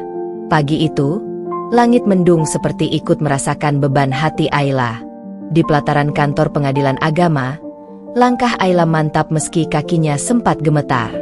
Ia mengenakan kemeja putih, rok panjang, dan kerudung sederhana. Tidak ada riasan mencolok di wajahnya. Tapi justru dari wajah tanpa polesan itu terpancar kekuatan yang tak bisa diabaikan. Kekuatan seorang perempuan yang tak ingin ditindas lagi. Di dalam map bening yang ia genggam, ada semua yang dibutuhkan untuk menghancurkan topeng Rangga. Salinan rekaman video pengkhianatan. Bukti pengiriman uang selama ia merantau di Malaysia. Bukti pembelian rumah atas namanya sendiri. Pesan-pesan dan transfer ke rekening ibunya Rangga. Surat nikah. Dan yang terpenting, surat gugatan cerai yang ia tulis sendiri dengan tangan bergetar, malam sebelum hari ini. Arafah mendampingi di sisi kanan, menggenggam tangan Ayla erat. Hari ini, kamu akan merdeka. Hari ini dunia akan lihat bahwa kamu bukan korban, kamu pemenang. Ayla menunduk, menarik napas dalam-dalam. Aku tidak ingin menang. Aku hanya ingin berhenti jadi wanita yang terus disakiti, disia-siakan, dan tidak dihargai. Di ruang sidang pengadilan agama, suasana mulai ramai. Rangga datang setengah jam terlambat, mengenakan batik seadanya, wajahnya kusut, dan pandangan matanya penuh ketakutan. Ia tahu, ia bukan lagi lelaki yang dihormati. Ia kini aib yang berjalan. Beberapa wartawan lokal dan media online sudah berkumpul. Rupanya berita soal istri TKW pulang mudik dan temukan suaminya berselingkuh di ranjang sendiri viral di TikTok. Bahkan sudah masuk FYP ribuan orang. Hashtag karma suami beristri dan balasan untuk pengkhianat jadi trending kecil di komunitas aktivis perempuan. Ketika Ayla masuk ruang sidang dan duduk dengan tenang di kursinya, beberapa jurnalis mengarahkan kamera. Tapi Ayla tidak bicara sepatah kata pun. Hanya tatapan tegas yang menjawab semuanya. Hakim memulai sidang dengan pembacaan identitas. Lalu Ayla diminta menyampaikan alasan gugat cerainya. Dengan suara lantang, Ayla berdiri dan berkata, "Yang mulia, saya Ayla Nur Hairunisa. Saya datang ke sini bukan hanya sebagai istri yang dikhianati, tapi sebagai perempuan yang selama setahun bekerja di luar negeri, mengirim uang untuk suami, anak, dan mertuanya. Namun dibalas dengan pengkhianatan yang paling hina. Saya pulang dan menemukan suami saya tidur dengan perempuan lain di ranjang yang saya beli dengan uang hasil kerja saya sendiri." Semua yang hadir terdiam. Beberapa wartawan bahkan mulai mencatat cepat. Saya punya bukti video, transferan, dan saksi. Saya tidak ingin dia dipenjara, tidak juga dipermalukan. Tapi saya ingin keluar dari neraka rumah tangga ini dengan martabat saya tetap utuh. Saya mohon, Yang Mulia, beri saya kebebasan. Rangga menunduk. Tangannya menggenggam lengan kursi. Napasnya mulai tak beraturan. Namun ia tetap mencoba bicara. Yang Mulia, saya hilaf. Tapi saya masih ingin mempertahankan rumah tangga ini demi anak. Demi anak? Potong Ayla. Matanya membara. Kau bahkan tak tahu anak kita demam 2 hari waktu aku masih di Malaysia. Kau bahkan tak pernah tanya kabar. Apa kau bahkan tahu ulang tahunnya yang ke-6 minggu lalu? Suasana semakin panas. Hakim meminta tenang. Tapi kerusakan telah terjadi.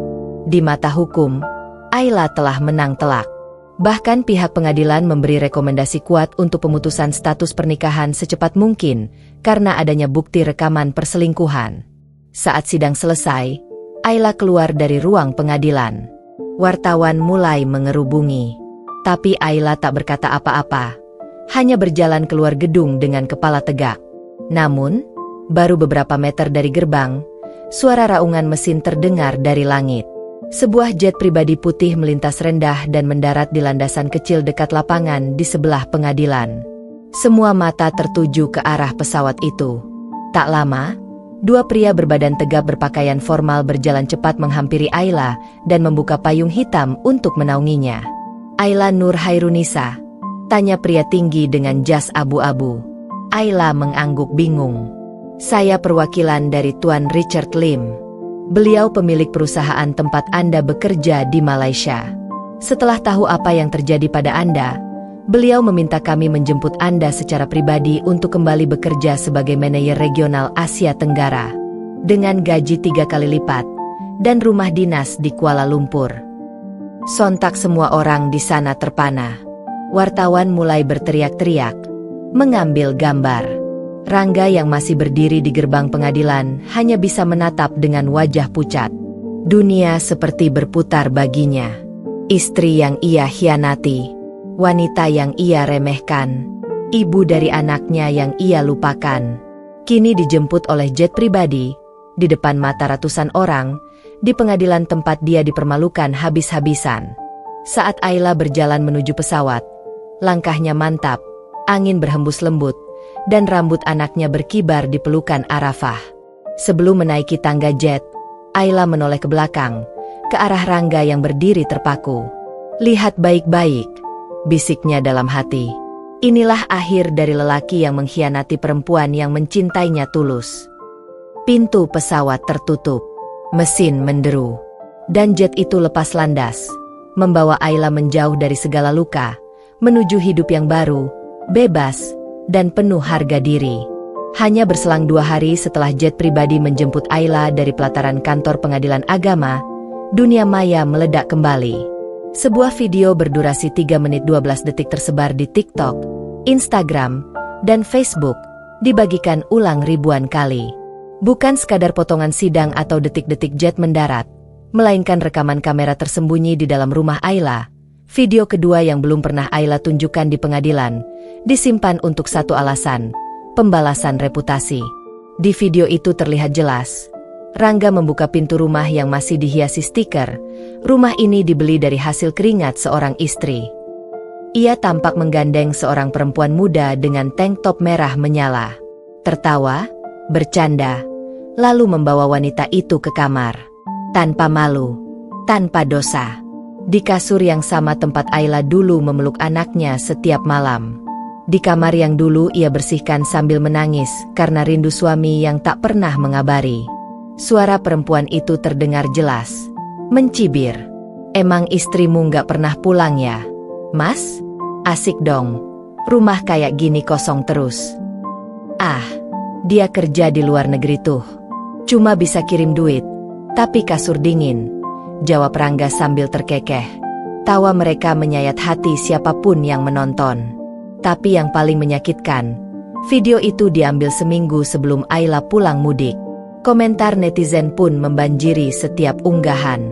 Istrinya banting tulang, suaminya banting harga diri. Kalau karma punya wajah, ya beginilah hasilnya.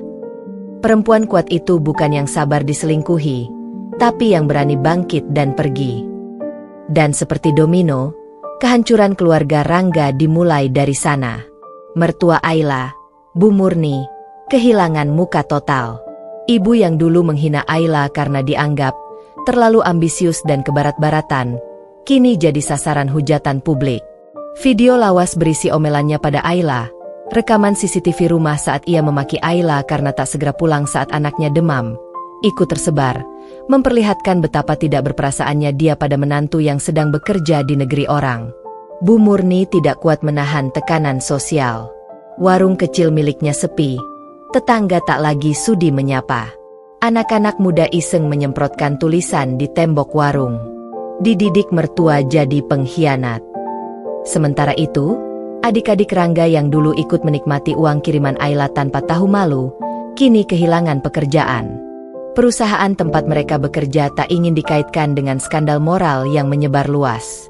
Ayah Rangga tak sanggup keluar rumah, memalukan sebagai mantan kepala RT yang selama ini menggembar-gemborkan moral keluarga. Di sisi lain, Ayla kini jadi simbol kekuatan perempuan.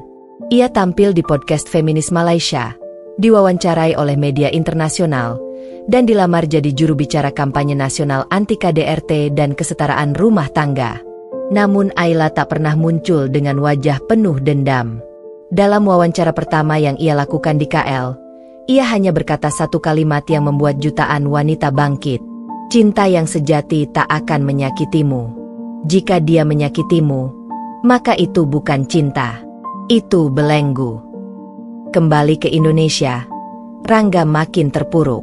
Ia dipecat dari pekerjaannya sebagai staf lapangan karena kantor tempatnya bekerja tak ingin membawa nama buruk. Teman-teman menjauh. Tetangga mencibir.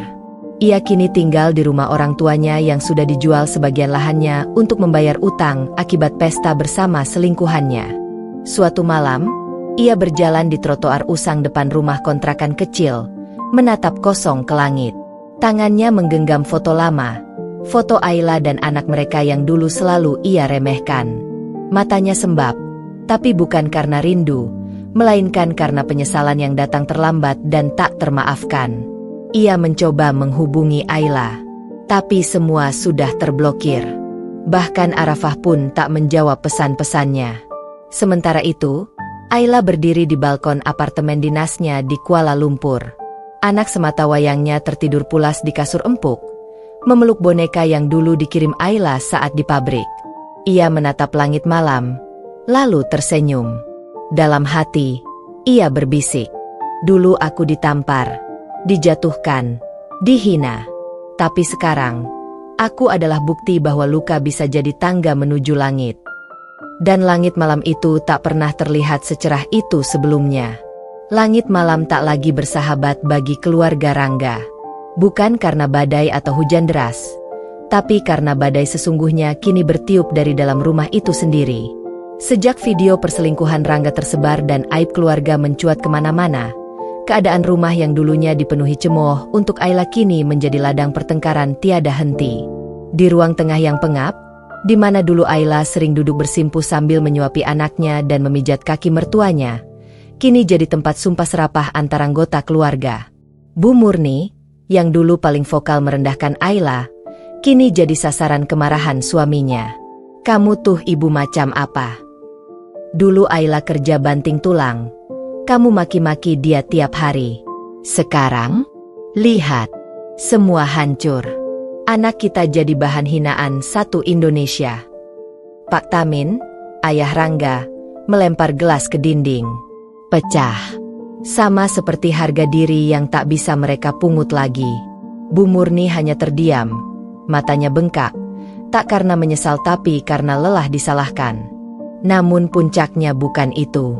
Puncaknya datang dari dalam, dari salah satu adik Rangga, si Anita, yang selama ini paling banyak menerima transfer dari Ayla untuk biaya kuliah. Ia berdiri di hadapan seluruh keluarga dengan wajah merah dan suara bergetar. "Aku benci sama kalian semua. Waktu Kak Ayla masih di sini, kalian hina dia tiap hari. Kalian manfaatkan uangnya tapi nggak pernah hormat sama dia. Kalian pikir aku nggak tahu? Kalian pikir Kak Ayla bodoh karena diam? Dia sabar, bukan bodoh. Dan sekarang kalian panen karma kalian sendiri." Semua terdiam. Tak percaya gadis itu berani bicara. Rangga mendelik. "Maksud kamu apa?" Anita membalas. "Maksudku, aku udah hubungi Kak Ayla diam-diam dan minta maaf. Dan aku juga bilang semua yang sebenarnya selama ini aku tahu. Termasuk waktu kamu pertama kali selingkuh." Suasana hening. Jantung Rangga nyaris berhenti. Bu Murni menganga. "Apa maksud kamu, Anita?" Suara Bu Murni bergetar. "Kak Rangga bukan selingkuh pas Kak Ayla merantau. Dia udah selingkuh dari tahun pertama Kak Ayla kerja di luar negeri. Bahkan perempuan pertama itu pernah datang ke rumah. Waktu itu kalian semua di rumah. Kalian tahu, tapi kalian diam." Tiba-tiba Pak Tamin menepuk meja dengan keras. "Apa?" Anita mengangguk. "Kalian semua pura-pura nggak tahu. Kak Ayla dibodohi ramai-ramai. Bukan cuma Kak Rangga yang jahat. Kita semua jahat." Tangisnya pecah. Bu Murni langsung terduduk. Wajahnya pucat. Rangga bangkit, menatap adiknya dengan amarah, namun tak sanggup berkata-kata. Di tempat lain, tepat di Kuala Lumpur, Ayla duduk menemani anaknya, Arafah, yang sedang menggambar. Tangannya kecil, menggambar wajah seorang perempuan dengan jubah putih dan sayap. "Ini siapa, sayang?" tanya Ayla lembut. "Ini Bunda, malaikatku." Arafah janji, nanti Arafah juga mau kerja kayak Bunda, bantu orang, nolong orang, jadi kuat. Air mata Ayla nyaris jatuh. Tapi ia tahan. Ia hanya membelai rambut Arafah sambil berkata pelan, "Kalau kamu ingin kuat, nak, Jangan seperti Bunda. Jangan rela disakiti bertahun-tahun hanya karena kamu berpikir cinta itu buta. Bunda bukan kuat karena bertahan. Bunda kuat karena akhirnya pergi. Anak kecil itu mengangguk, polos. Namun tanpa sepengetahuan Ayla, malam itu di Indonesia, Arafah menjadi topik pertengkaran besar. Rangga yang putus asa, mencoba menuntut hak asuh anak. Ia menghubungi pengacara dan melayangkan surat somasi. Namun tak lama setelah itu, pengacara Ayla langsung menggelar konferensi pers. Di sana, fakta mengejutkan terungkap. Hasil tes DNA menunjukkan bahwa Arafah adalah anak kandung Ayla dan Rangga, tapi satu-satunya hak asuh sepenuhnya jatuh ke tangan Ayla berdasarkan rekaman kekerasan verbal dan fisik yang pernah dilakukan Rangga di masa lalu. Ya, Ayla menyimpan semua. Setiap bukti, setiap ancaman, setiap hinaan yang terekam diam-diam. Ia tahu, mungkin saat itu ia tak kuat membalas. Tapi ia simpan semua untuk hari pembalasan. Dan sekarang, semua digunakan. Nama Rangga kini menjadi nama yang jika disebutkan di media sosial, langsung disensor. Netizen menjulukinya lelaki paling menyesal di Asia Tenggara. Keluarganya di blacklist dari berbagai komunitas sosial. Rumah lama mereka dijual murah karena disebut rumah aib nasional. Bahkan tetangga pun berani bilang, kalau bisa, surat tanah itu diganti aja atas nama Ayla. Dia yang bangun semuanya. Dan di ujung hari itu, Ayla menulis di jurnalnya sebuah kalimat yang kelak akan ia ucapkan dalam seminar internasional. Pengkhianatan dari orang terdekat bukanlah akhir dari segalanya, tapi bisa jadi awal dari lahirnya seseorang yang lebih kuat, lebih cerdas, dan lebih tak terkalahkan. Dan benar saja, malam itu, langit Kuala Lumpur kembali terang. Bukan karena bintang, tapi karena semangat baru seorang perempuan yang tak lagi mau dikhianati siapapun.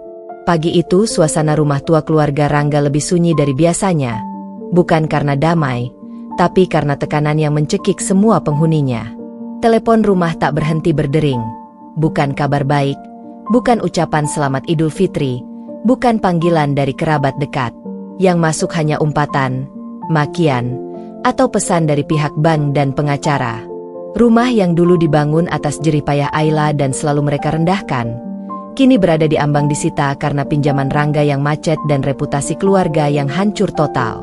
Pak Tamin, yang selama ini menjadi kepala rumah tangga, menerima tamparan besar yang tak bisa ia sangkal. Warisan dari keluarga besarnya resmi mencoret nama semua keturunan Rangga dari surat hak waris. Ini bukan keputusan yang datang begitu saja. Sepupu-sepupu jauh, paman, hingga tante yang dulu diam, kini angkat bicara. Rekaman video pengakuan Rangga soal perselingkuhan, kutipan hinaan Bu Murni terhadap Ayla, serta bukti penipuan usaha yang dilakukan adik-adik Rangga telah jadi bahan bukti dalam forum keluarga besar. Keluarga macam ini tak layak menyandang nama besar keluarga Tamin, ujar salah satu paman mereka, tegas saat forum keluarga daring diadakan. Yang paling menghantam harga diri keluarga Rangga adalah ketika seorang sepupu mereka, Randi, pengusaha sukses yang selama ini diam, berkata, kalian bisa hina Ayla saat dia susah, tapi dunia melihat siapa yang tetap bangkit dan siapa yang akhirnya menyembah tanah. Bu Murni menangis histeris. Ia menjerit, membentur dada sendiri, menangis karena semua harta, rumah-rumah, sawah, dan toko yang dijanjikan warisan kini resmi lepas. Tak bisa lagi dijual, diagunkan, atau diklaim atas nama siapapun dalam garis keturunan Rangga. Bahkan, nama keluarga Tamin akan dihapus dari batu nisan kakek mereka, atas keputusan keluarga besar. Kita tak mau ada nama-nama pengecut, penipu, dan penghancur perempuan mulia tercatat selamanya di pusara kami, tulis keluarga dalam pernyataan resmi. Rangga hanya bisa duduk di sudut rumah, rambutnya kusut, pipi tirus, dan mata kosong.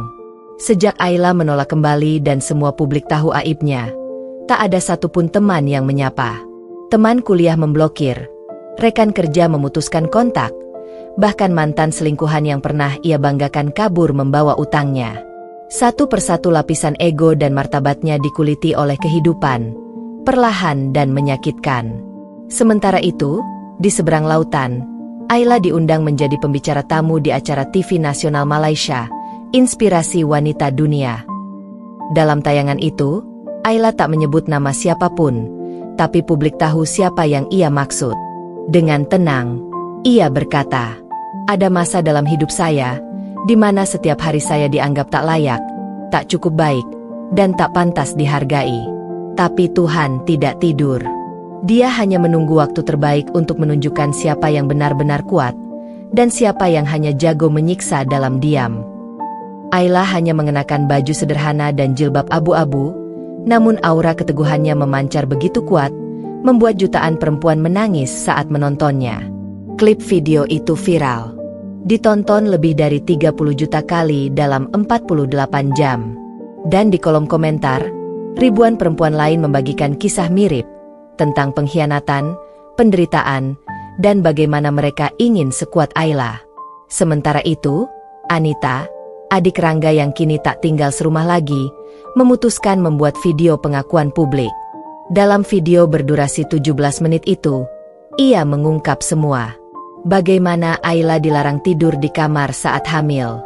Bagaimana Ayla disuruh masak dan kerja walau habis keguguran. Bagaimana uang Ayla dipakai membiayai pesta keluarga, sementara dia hanya makan mie instan di kontrakan Malaysia. Dan bagaimana seluruh keluarga Rangga tahu Rangga berselingkuh, namun menutupi dengan alasan, demi kehormatan keluarga. Video itu lebih dari sekadar pengakuan. Itu bom waktu yang meledakkan sisa reputasi mereka. Komentar netizen membanjir. "Sakit banget dengarnya. Ini bukan sekadar pengkhianatan.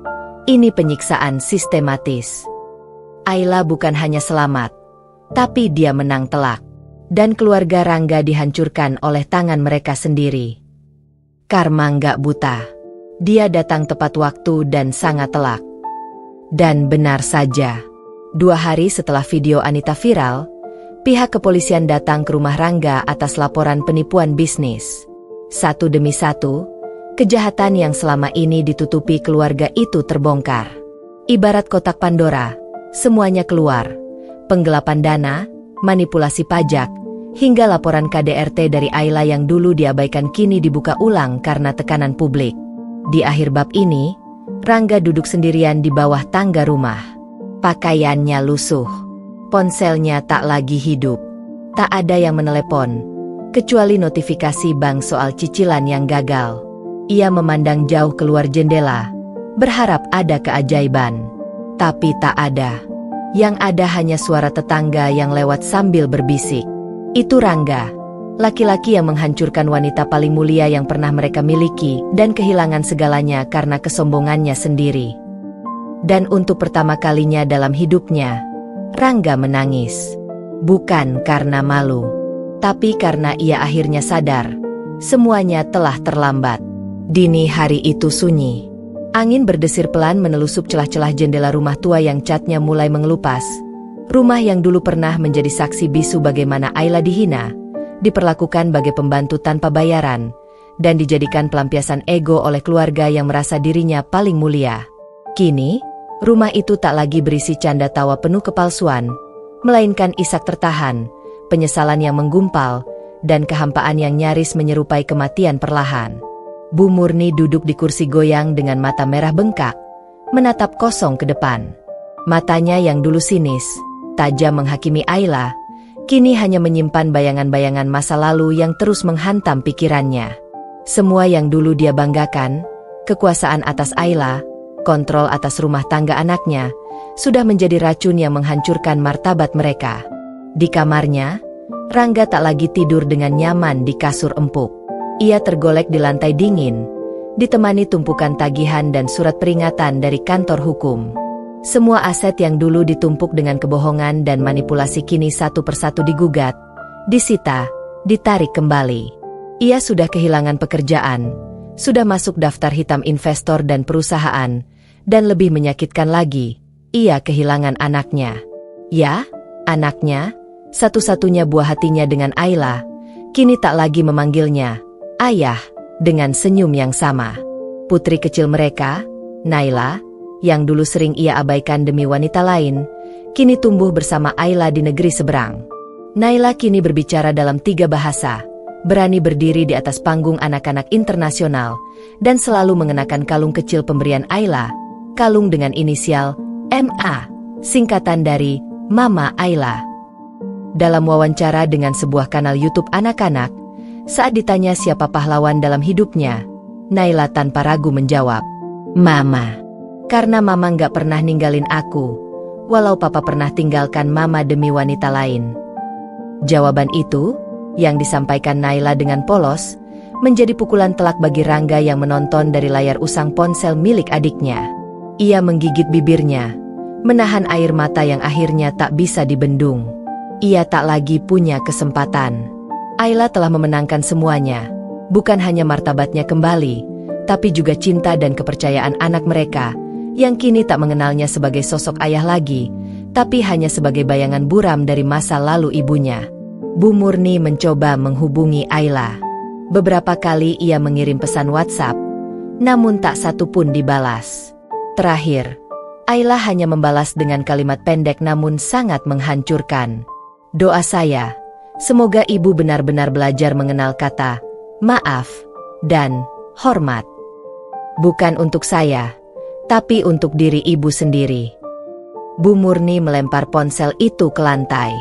Ia meraung dalam diam. Dunia tidak berpihak padanya lagi. Dulu, ia pikir Ayla hanya wanita desa yang bisa ia kendalikan, yang bisa ia bentuk sesuai kehendaknya. Tapi kini, Ayla tumbuh menjulang jauh di luar jangkauan. Hari Raya Idul Adha tiba. Rumah-rumah tetangga sibuk memasak daging kurban. Namun rumah keluarga Rangga tak ada bau masakan sedikit pun. Tak ada tamu. Tak ada yang menyapa. Bahkan anak-anak pun enggan bermain di halaman mereka. Tepat pukul 11 siang, sebuah mobil hitam berhenti di depan rumah mereka. Bu Murni yang duduk di kursi goyang langsung berdiri. Harapannya muncul sesaat. Mungkin Ayla datang. Mungkin Naila akan memeluknya. Mungkin semuanya bisa dimaafkan. Tapi harapan itu sirna seketika saat seorang petugas datang membawa surat, peringatan pengosongan lahan dan rumah dalam 30 hari karena proses sitaan negara atas utang perusahaan fiktif Rangga. Bu Murni terhuyung, tubuhnya hampir jatuh. Rangga mendekat, matanya merah. Ia mengambil surat itu dengan tangan gemetar, membaca setiap kata seolah ingin mencari celah keajaiban.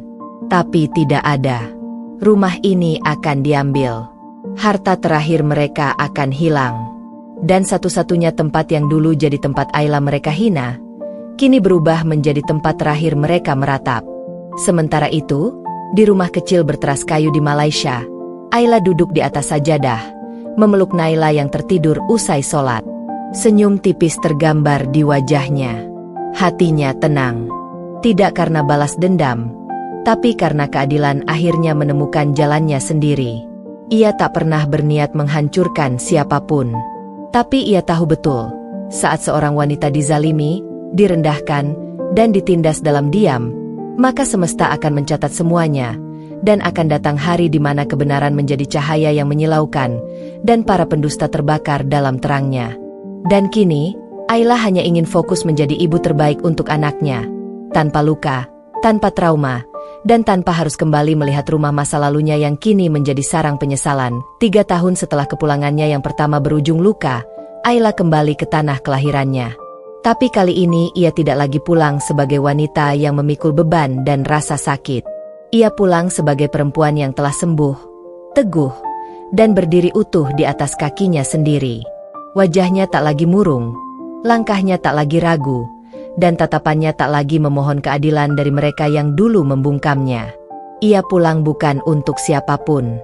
Ia pulang untuk dirinya sendiri, untuk menutup satu bab lama yang dulu terus menjerat lehernya seperti tali tak kasat mata. Saat mobil yang ditumpanginya melewati tikungan kecil menuju kampung halamannya, Ayla hanya memandangi pepohonan yang berganti, tanpa menoleh ke jendela kiri tempat rumah masa lalunya pernah berdiri. Ia tahu tak ada lagi yang tersisa di sana. Beberapa minggu lalu, ia menerima kabar dari sahabat masa kecilnya, Mila, bahwa rumah itu kini telah rata dengan tanah. Tak hanya kosong, Rumah itu dihapus dari daftar penduduk desa.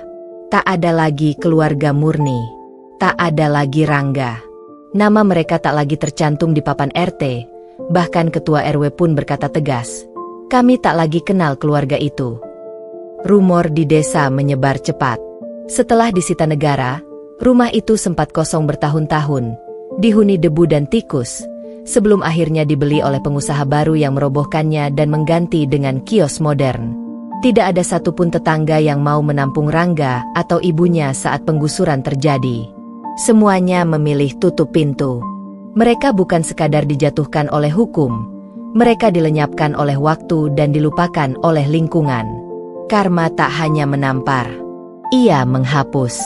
Ayla turun dari mobil di depan masjid lama tempat dulu ia sering menangis di malam hari. Ia berjalan menuju taman kecil di sampingnya, tempat di mana Naila menunggunya bersama pengasuh. Putri kecilnya kini telah tumbuh menjadi gadis cerdas, periang, dan penuh kasih. Saat Naila melihatnya, ia langsung berlari memeluk Ayla tanpa ragu, sambil berkata, "Mama, aku udah hafal surat Al-Insan, seperti yang Mama ajarin."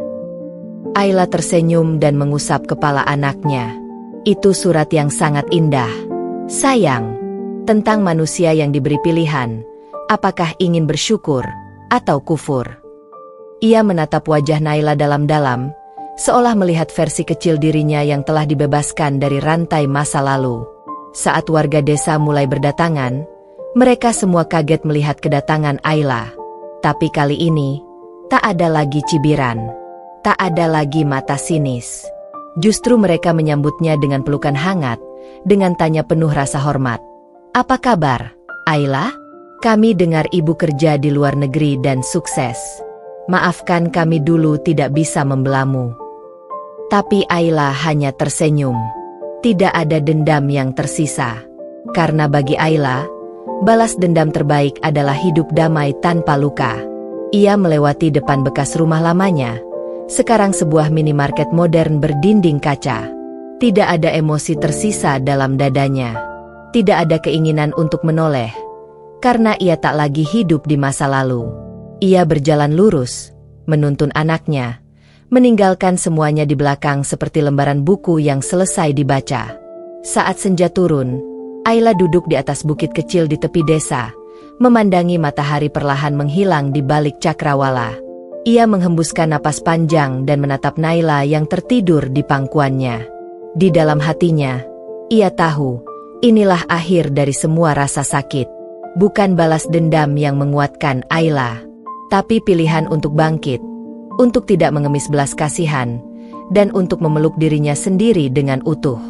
Ia memilih pulang bukan untuk menghancurkan siapapun.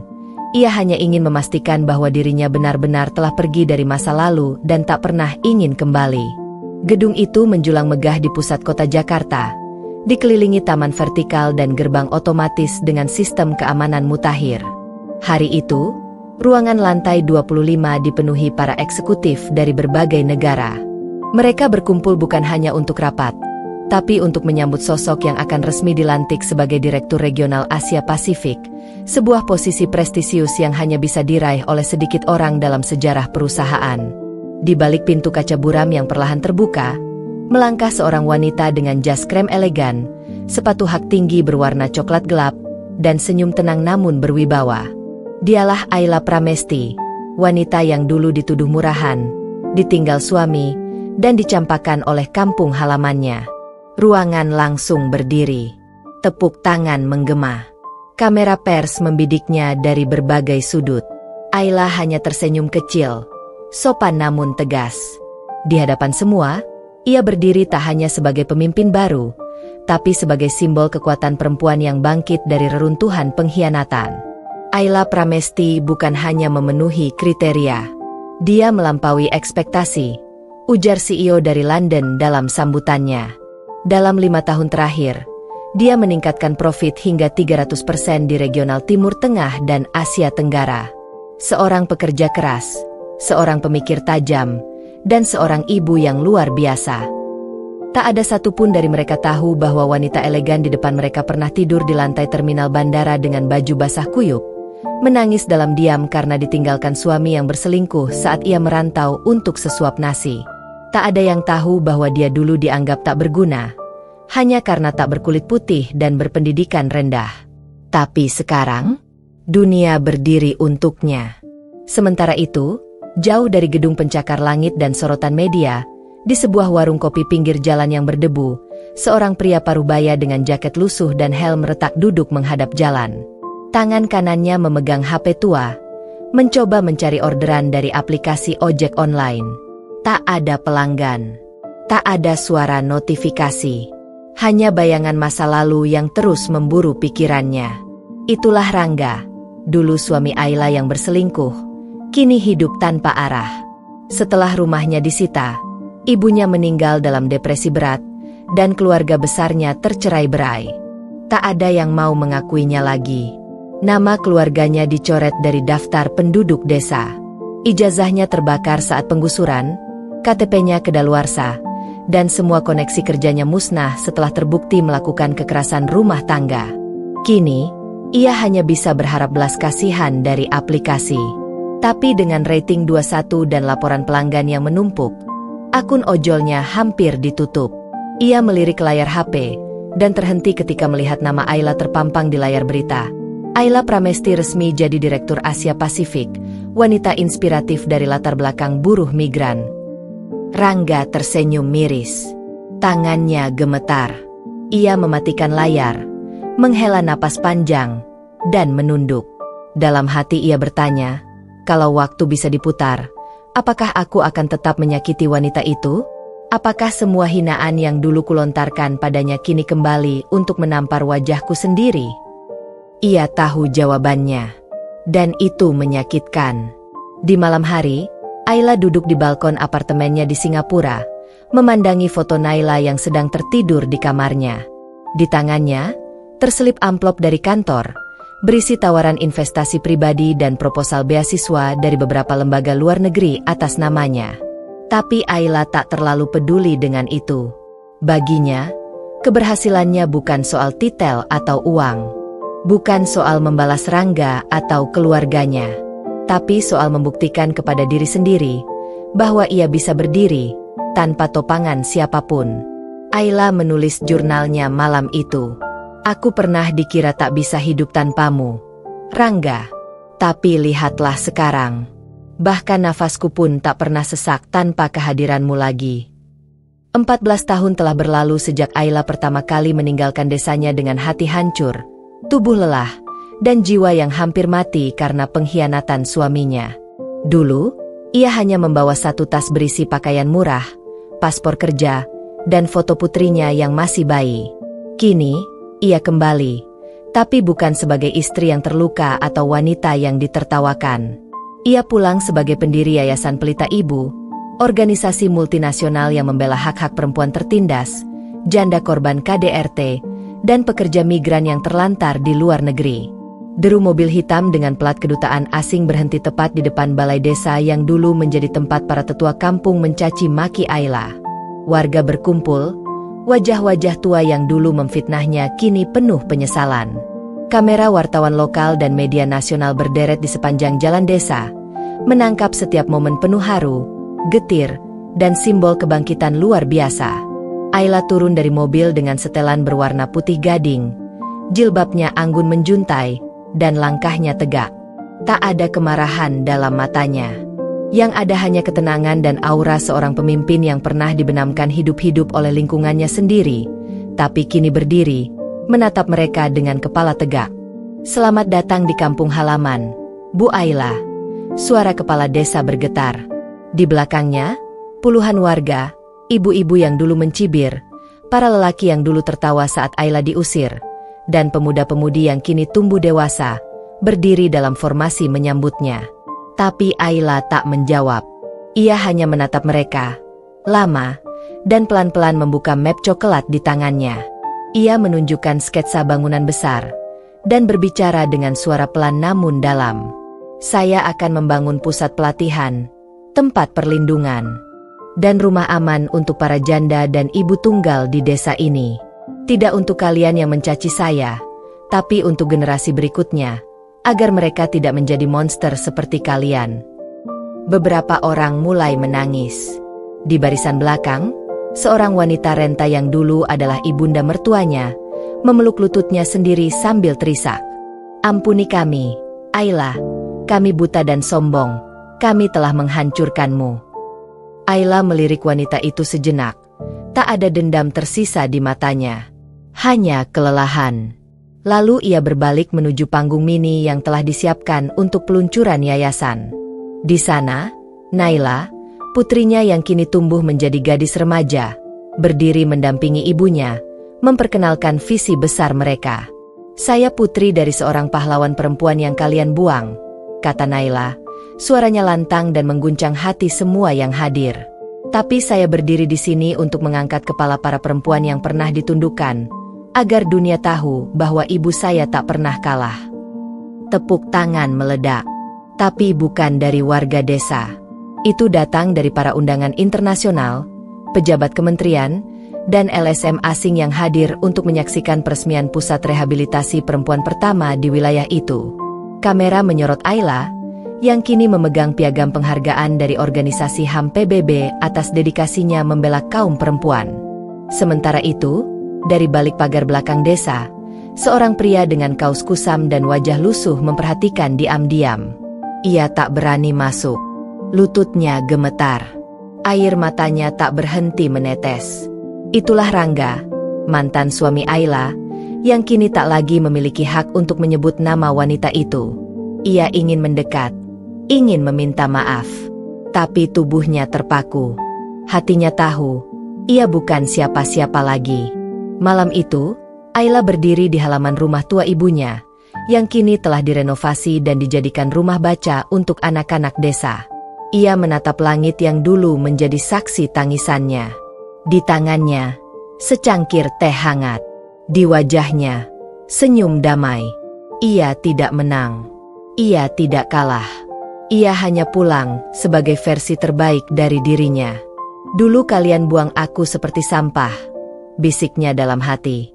Tapi hari ini, aku kembali sebagai cahaya yang kalian butuhkan untuk keluar dari kegelapan kalian sendiri. Sepekan setelah peluncuran pusat perlindungan janda dan ibu tunggal yang Ayla dirikan di desanya, dunia maya meledak. Sosok Ayla yang dulu hanya dikenal sebagai tenaga kerja wanita yang pergi tanpa pamit kini menjadi headline nasional dan internasional.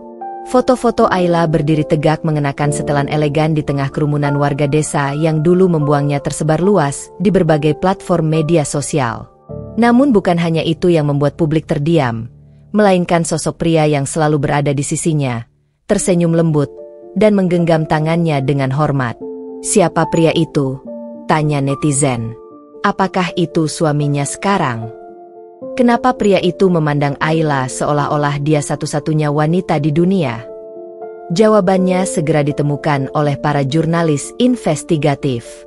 Nama pria itu adalah Dr. Muhammad Hafiz Alamsyah, lulusan Harvard Medical School, ahli bedah saraf yang sempat menjabat sebagai direktur rumah sakit internasional di Dubai. Dalam waktu singkat, kisah cinta mereka pun terbongkar dan menjadi viral sebagai Cinta Setelah Luka, Ayla dan Hafiz, dokumenter yang ditayangkan oleh Netflix Asia. Media pun menyerbu. Namun bukan untuk menghujat, melainkan untuk mengagumi. Hafiz pertama kali bertemu Ayla di sebuah klinik pengungsi di Abu Dhabi, di mana Ayla bekerja sebagai relawan penerjemah sekaligus perawat informal bagi TKW-TKW yang terlantar. Saat itu Hafiz datang sebagai tim medis dari LSM Internasional. Mereka bertemu dalam keadaan kacau. Ada bayi yang hampir kehilangan nyawa karena malnutrisi. Ayla menangis sambil memeluk bayi itu, sementara Hafiz berjuang melakukan resusitasi. Saat itu Hafiz tahu, wanita ini tidak biasa. Aku melihat mata yang pernah kehilangan segalanya, tapi masih mampu menyelamatkan orang lain, kata Hafiz dalam salah satu wawancara di acara Kick Andi. Setelah itu mereka bekerja bersama selama 2 tahun sebelum akhirnya Hafiz melamar Ayla dalam prosesi kecil dan sederhana, di sebuah tenda pengungsian Suriah, disaksikan para wanita dan anak-anak korban perang. Tak ada gaun putih, tak ada pelaminan, hanya cincin sederhana, doa, dan janji untuk saling membalut luka satu sama lain. Kini rumah tangga mereka bukan hanya harmonis, tapi menjadi simbol bahwa cinta sejati tidak datang dari kisah yang sempurna, melainkan dari keberanian untuk mencintai setelah dihancurkan. Netizen pun tak henti-hentinya memberikan komentar. Balon ucapan, baru tahu cinta segede ini nyata. Hafiz bukan hanya mencintai Ayla, dia menyembuhkan lukanya. Terima kasih sudah menjadi harapan buat kami semua. Balon ucapan, lihat cara dia memandang Ayla. Aku pengen dipandang kayak gitu sekali aja dalam hidup. Balon ucapan, respect banget buat Ayla. Dulu dibuang, sekarang dimuliakan. Dulu dihina, sekarang dihormati. Dulu sendirian, sekarang berdampingan dengan laki-laki paling gentle yang pernah aku lihat. Sementara itu, stasiun televisi internasional seperti Al Jazeera, BBC, bahkan CNN turut menayangkan kisah hidup Ayla dan Hafiz sebagai ikon pemberdayaan perempuan migran dan transformasi sosial. Diundang dalam banyak forum, Ayla tetap rendah hati. Ia selalu berkata, "Saya bukan orang suci. Saya hanya perempuan biasa yang pernah dihancurkan, lalu memilih untuk membangun ulang hidup saya, bukan demi balas dendam, tapi demi anak saya, dan semua perempuan yang pernah merasa tidak berharga." Hafiz pun, di tengah popularitas yang melambung, tak pernah meninggalkan sisi Ayla. Ia tetap menggenggam tangan istrinya saat menghadiri simposium internasional. Ia tetap mencium dahi Ayla sebelum naik ke panggung TED Talk. Ia tetap menyuapi Ayla nasi saat mereka makan berdua di dapur rumah sederhana mereka di pinggiran Bogor. Di dunia yang sering memuliakan cerita cinta ala drama Korea, kisah Ayla dan Hafiz hadir sebagai narasi nyata tentang cinta yang matang, cinta yang menyembuhkan, dan cinta yang tahu betapa berharganya seseorang yang pernah dihancurkan. Tapi, justru ketika semua tampak sempurna, sebuah surat misterius tiba di meja kerja Ayla. Surat yang mengatasnamakan seseorang dari masa lalu. Surat itu bertuliskan, "Kau boleh terkenal, Ayla, tapi kau belum tahu semuanya. Aku punya kebenaran yang akan mengubah cara kau memandang hidupmu. Temui aku. Sendirian. Jangan bawa Hafiz. Jangan bawa siapa-siapa. D." Ayla membeku pagi itu. Ayla duduk sendirian di beranda belakang rumahnya. Surat di tangannya telah lusuh, tergenggam terlalu erat. Sudah 3 hari surat itu datang, tapi baru hari ini Ayla memberanikan diri membaca ulang isinya, mencoba menafsir ulang. "Temui aku. Jangan bawa siapa-siapa. D." Ia tak memberitahu Hafiz. Bukan karena takut, tapi karena surat itu menyiratkan sesuatu yang personal, terlalu dalam, terlalu jauh dari kehidupan barunya yang tenang. Ia tidak ingin mencampur masa lalu yang kelam ke dalam ketenangan yang telah ia perjuangkan dengan nyawa dan air mata. Akhirnya Ayla memutuskan untuk datang ke alamat yang tertulis di balik amplop, sebuah rumah tua di daerah Cibinong, nyaris ditelan ilalang dan waktu. Saat ia mengetuk pintu, yang membukakan adalah Dira, wanita yang dulu ia anggap sahabat semasa SMA, yang entah bagaimana hilang dari kehidupannya setelah Ayla menikah dengan Rangga. Ayla mematung. "Dira." Dira tersenyum kecut. Wajahnya terlihat letih dan penuh penyesalan. "Masuklah, Ayla. Ini waktunya kau tahu semuanya. Termasuk kenapa semua ini terjadi padamu."